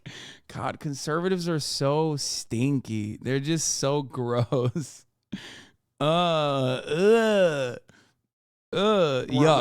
But I'm also in a doctoral program, and you're right, I'm paying out of pocket too. Again, I had a student the other day saying, I can't pay my electric bill. How much is your electric bill? I'll pay your electric bill. And so I put up students in hotels because they have nowhere to live. I have a student who doesn't have a family. He told me the other day, I need a dad. I said, I'll be your father, because it just broke my heart that a 19-year-old is in this world alone, doesn't have family. Yeah, I would be scared to like calculate how much I spent for my classroom, right? Yes. Like all the materials, all the things that I'm purchasing, all the things that I'm doing. And it's just interesting to think that we are always told, like, teachers are heroes, they're teaching the youth of America, but also we're not gonna give you enough money to survive comfortably. Like, you're gonna struggle every day. There have been days when I go to work and I'm like, am I gonna have money to put gas in my car? I guess we're gonna find out, right? Chat being like, oh, I need a father, bro. Come on, dude. I'm the father that stepped up every day. Right? And I know so many other teachers who are struggling to keep afloat. I can't even imagine I can't even think about having a family as a teacher. I think that growing up, I was not the strongest student. I didn't necessarily see the point in what we were doing. And I think that ultimately that felt like it was because education was something that I had to get through, not necessarily something that I was obtaining. But I think what really pushed me to go into teaching was wanting to give kids a space where they didn't feel the way I feel growing up, where they felt like they had power to make choice in their education, and that their education could be powerful in aiding them to do what they wanted to do. So I'm not a teacher. I don't know how much you guys make. And I'm not going to use you as the example. I'm going to use a friend of mine. She's been at a school for a number of years. I want to say it's 6, 7, 8 years, and she's become tenured. And through her tenureship, she's accumulated so much wealth. I'm appalled at how much she's making because she teaches Spanish to 6th grade. Bro, she said, I'm appalled. Yo, you're a bad friend, dude. That's not a friend. That's an enemy, okay? You're just a bad person in general, and certainly a bad friend.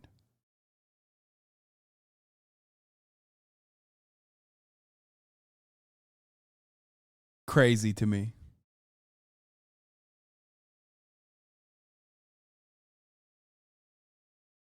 Graders, and she's making over $150,000 a year. Can I ask you a question? What kind of school does she work at?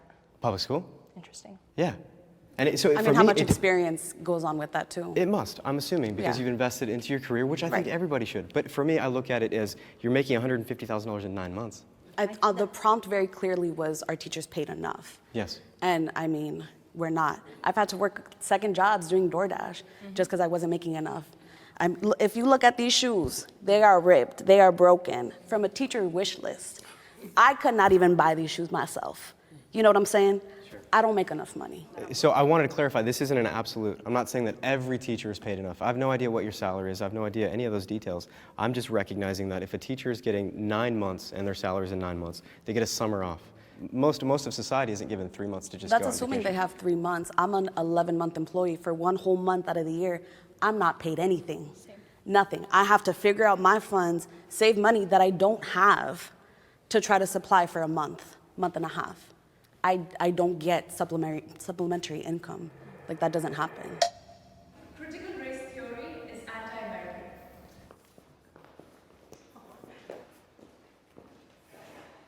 Well, I'll go first. My daughter, same teacher actually, who was asking about her pronouns. Bro, they say she makes 150K. I don't believe that. It's a lie. She said that she was going to be introducing some race-themed books. My daughter recorded this conversation in class. So what proceeded to happen is she started to talk to the children in their, I guess, identity groups. Oh, as an African-American child, how are you discriminated against? As an Asian child, she went through all of, except white people. It became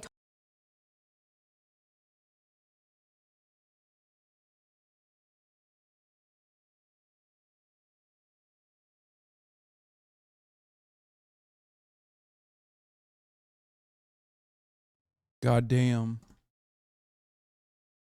God damn, dude.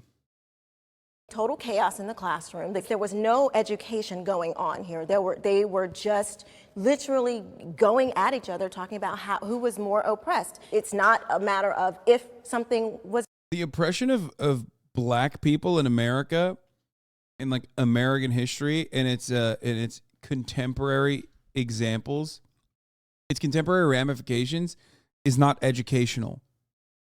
Is a very strange argument to make. Is a very weird argument to make.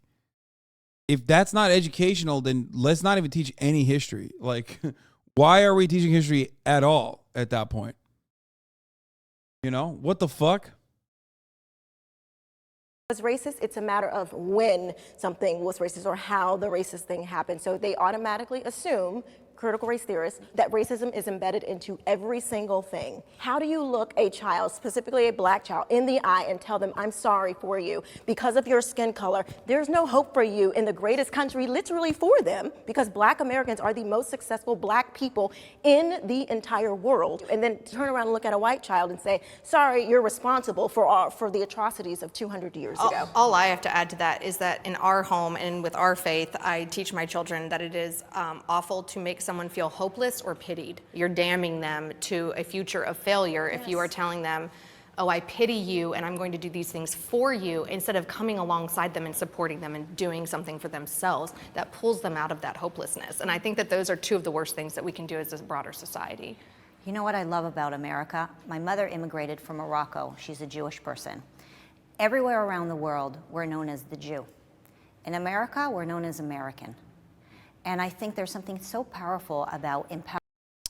Yeah. Now try that for, Latino people, black people, Asian people. It's kind of at the heart of like whiteness, as a matter of fact. It's like someone said, except by Kanye.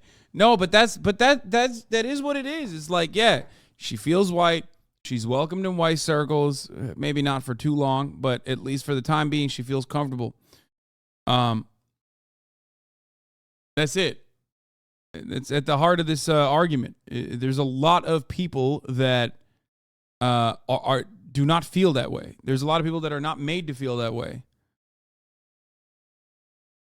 Empowering any community to be American and to succeed based on your own merit. We don't look back into why we can't. We look into why we can. And so when my family taught me since I was a little girl, I can, I learned that I could. And that's why I think this country has empowered me so much. I want to see the same thing for kids of all colors in the United States. But if we're teaching them that there is no hope for them and that people will always look at them in a different way, then how are they going to hear the message of I can? My question for liberal That's so bad. That's so bad. Sorry. That's great. It's so bad, it's good. I love that. Yeah, dude. Black people are held back because they learn about the history of slavery. Like, it's such a I love that. It's such a stupid fucking argument, dude. It's like black people are held back by even hearing about slavery, but like not actual implications or the impact of slavery on both American history and black existence throughout time, and also in contemporary black experiences. Like, somehow just hearing about it is infinitely worse than like actually the true ramifications of existing in it, you know? Just don't think about it too hard. Teachers is, do they think that it's the right place for them to impose liberal ideas in classrooms, knowing that they have many students who come from conservative families? And I find that many of the schools have become battlegrounds for those kinds of ideas. And when teachers are bringing those issues to the classrooms, it's forcing families and conservative kids to have to address these issues. And we believe that they're simply too young to deal with those kinds of complex matters at that age. Okay, so first of all, I think we need to define what critical race theory is. Critical race theory is a theory that Derek Bell and Kimberly Crenshaw and a bunch of former Harvard law students came up with, where they theorize that within certain American laws, racism is just embedded. And so I'm sorry for your experience, because you shouldn't have to go through that. Nobody should have to go through that. I don't tell my son you can't do anything. I have told my son you have to work twice as hard. I have to tell my son, you're a black man in America, there's certain things you need to do to survive. I mean, first, I think the idea that we are teaching children critical race theory in schools is ridiculous. As he pointed out, this is a high level, like university level framework. You are not gonna walk into like Isabel's elementary school 5th grade classroom and see Isabel telling these people about the legal structures. In my opinion, how I define myself as an American, right? I define myself as someone who is proud of my country, someone who can look at the mistakes that my country has made in the past and the things that are keeping other people oppressed, and recognize that these are still existing and that we need to work towards changing that. So I don't see how critical race theory could be anti-American, because that's how I define American. And I think it's very nuanced because people define American in many different ways, I actually right? don't completely disagree with your definition of it. I think that maybe you think it's systemic and I think it's the individual. But I think that even in nuanced ways, like the example that she gave, I've heard examples where my nieces have been segregated in the classroom at 4th and 5th grade. And like, well, did this happen to you? Do you have a 2-parent home? Are your grandparents raising you? And like, there's this line of victimhood. And as a woman that has dealt with sexism, I do definitely teach my daughters, like as a girl in this country, it is going to be a different experience than your father had. But I don't think it's beneficial at all to kind of institute that victimhood in their long-term mentality, because then you actually start to see kids that are like, oh, well, they're different than me, so therefore their life could be better or worse than mine. And instead of engaging with those people, they step away. I don't believe that there's a victimhood to it. I think it's just kind of amplifying that, hey, this is the truth, this is what happens, and well, what if we thought about sexism in school? Should be like, fuck no. Yeah, I don't even.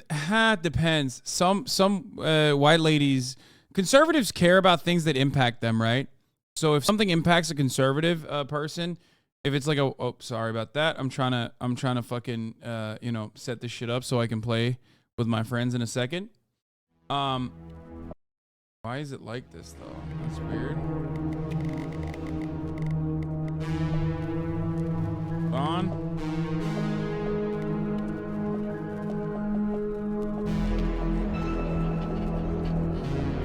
Which one is it? Which one is it? Is this the one?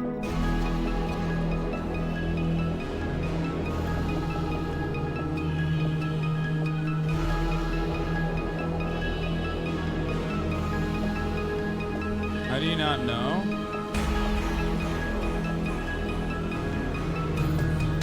I think it's this one.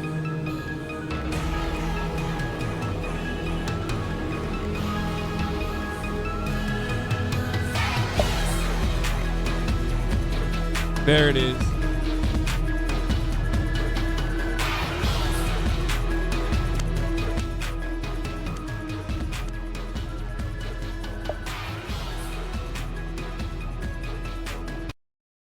Okay, we'll get back to that in a second. That was fire, though. That music was crazy.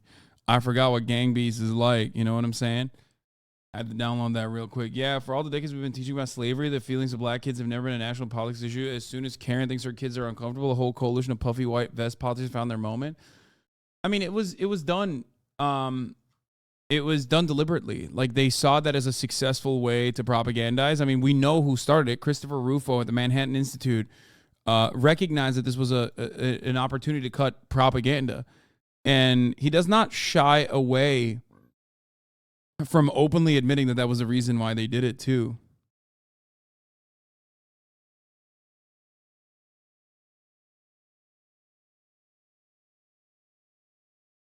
Like, that's it.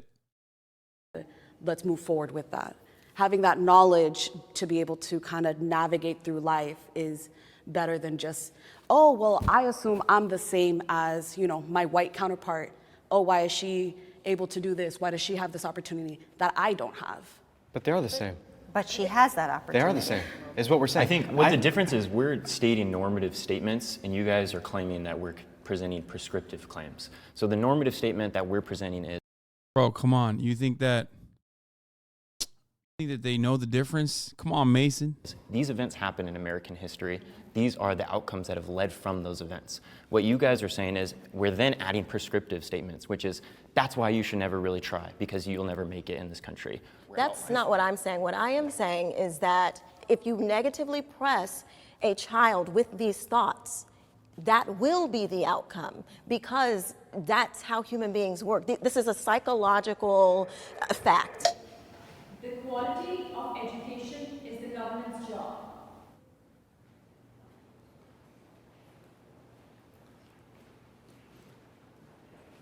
Oh my God! Oh I my believe God! it is the government. Again, fundamental disagreement with just government, the existence of government. Remember, when conservatives say like, "Oh no, that shouldn't be the government's job," like they're actually just saying there shouldn't be a government. Okay. The quicker you understand that, the quicker you grasp that, the easier everything will be. They just don't understand how it will work without it, and they just don't want it in general because they just don't understand how it would work, because it wouldn't without the government. Job. Look, our funding comes through government. I mean, our schools are government entities. So it is. Policies are government. Everything's government. I mean, if you're in public education, you're in government. We're bureaucrats. That's literally our job. So it is government's job. So yeah, I believe it is. I believe it is the job of the government, because schools are government. That's literally what they are. They're government institutions. Yes, I completely agree. Government provides a certain quality to education. Obviously, they haven't provided those funds, they haven't provided those policies that are pro-teacher or anything like that. So it really shows in our education, in kids, in all around. We're just not at the quality that other countries are at. Let's see what Mason has to say. I'm interested to hear. I was going back and forth because what a government is, you know, oftentimes is characterized as like this entity of like a group of people up there deciding what goes on. Where no, like government is just collective organization. Does the government have a role in education? Absolutely. I think that parents have to play a role as well, and you know, not only being involved with what their kid is learning in school, but also, you know, reinforcing strong educational skills. And that doesn't happen unless there is parent involvement. I know the kids that are being worked on at home versus the kids that aren't. And it plays out in test scores, it plays out in their engagement in class, and it plays out in their behavior. You have to remember that we're a representative government, that it's based on the people, right? And so these public school systems are waiting for the parents to come in and say, this curriculum is not what I want to teach my kids. We, the taxpayers, control the curriculum. But the problem is we haven't been engaging in that system because we've been so distracted and pulled away from the education from our kids. No, I would agree. The communities need to absolutely be more involved in their school boards and what's going on in education. And unfortunately, we don't have that. And oftentimes, a lot of politicians, albeit Republicans that are trying to cut a lot of social programs and a lot of social investment, as well as corporate Democrats who want to cut a lot of social investment, both of those, you know, we see areas of corruption within our education system. Well, and let's be clear on what we're talking about government is. So when we talk about on a local level, it is government. That's literally what government is. When your kid goes into the school, they're going into a government institution. So I think when we're talking, we're not talking about parents not being involved. I want you involved. Heck, please be involved. So I think our issue, when when we were talking about government, we weren't talking about excluding parents. We were talking about it is government's job to make this entity, which is public education, function. It has to. If government's not involved, you have no money. So you guys teach in government schools, public schools. Essentially, you're teaching a Gross. diverse student body. You have conservatives, you have liberals. How can you better represent us, half of this country? It's sadly causing us to lose faith in you guys. We want to support you guys. We want to send our kids to your schools and your classrooms. And I think that when we talk about all these differences, you know, how do we sort of represent both? How can we better? Oh my God, I love that. That's fire, dude.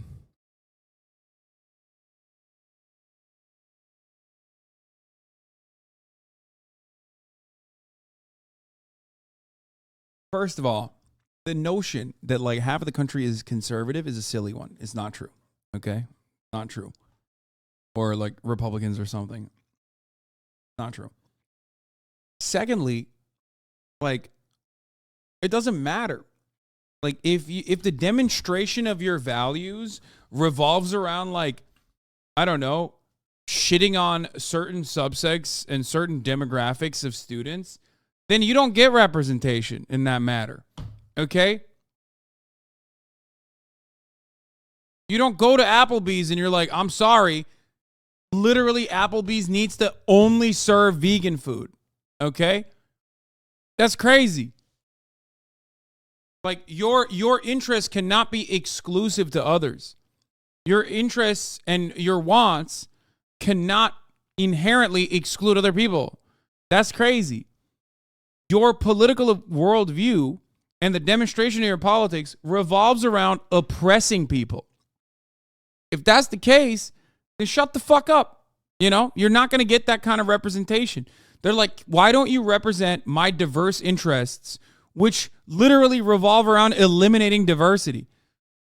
That's insane. Like, anyone could say that. Okay, well, my interests are fucking, the evisceration of white families in schools, okay? I don't want any white children going to school anymore. Like, if I say that, I'm insane, right?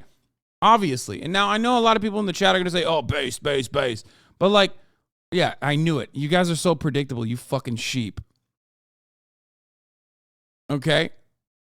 God damn, you're so fucking predictable. It's dumb how predictable you are. Okay? But that's insane. Of course, that's not going to be demonstrated in policy. That's not going to be demonstrated in schools. Like the Kenyan said it best. Like I'm not here for your 7 kids. I'm here for 290 other kids. Okay, I'm here for everybody. I'm a teacher. I'm teaching everyone, not just your fucking child. Shut the fuck up. Okay? Just like I'm here for the subscribed at the top of the hour. Because at the top of the hour, there's a 6-second ad break. If you no longer want to see those fucking ads, all you need to do is subscribe, which you can do for $5 or for free. Okay?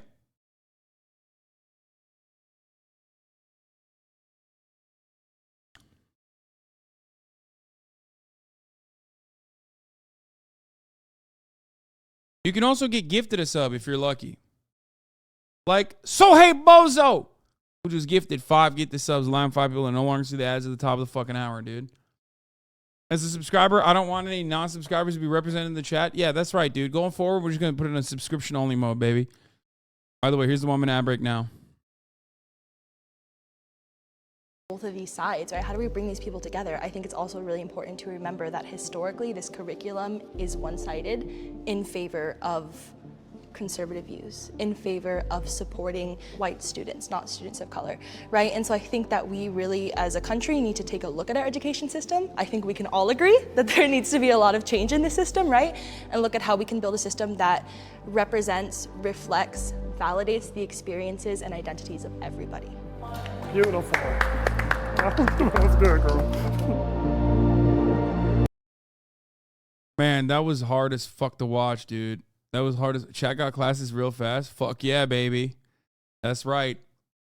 That's the real ism.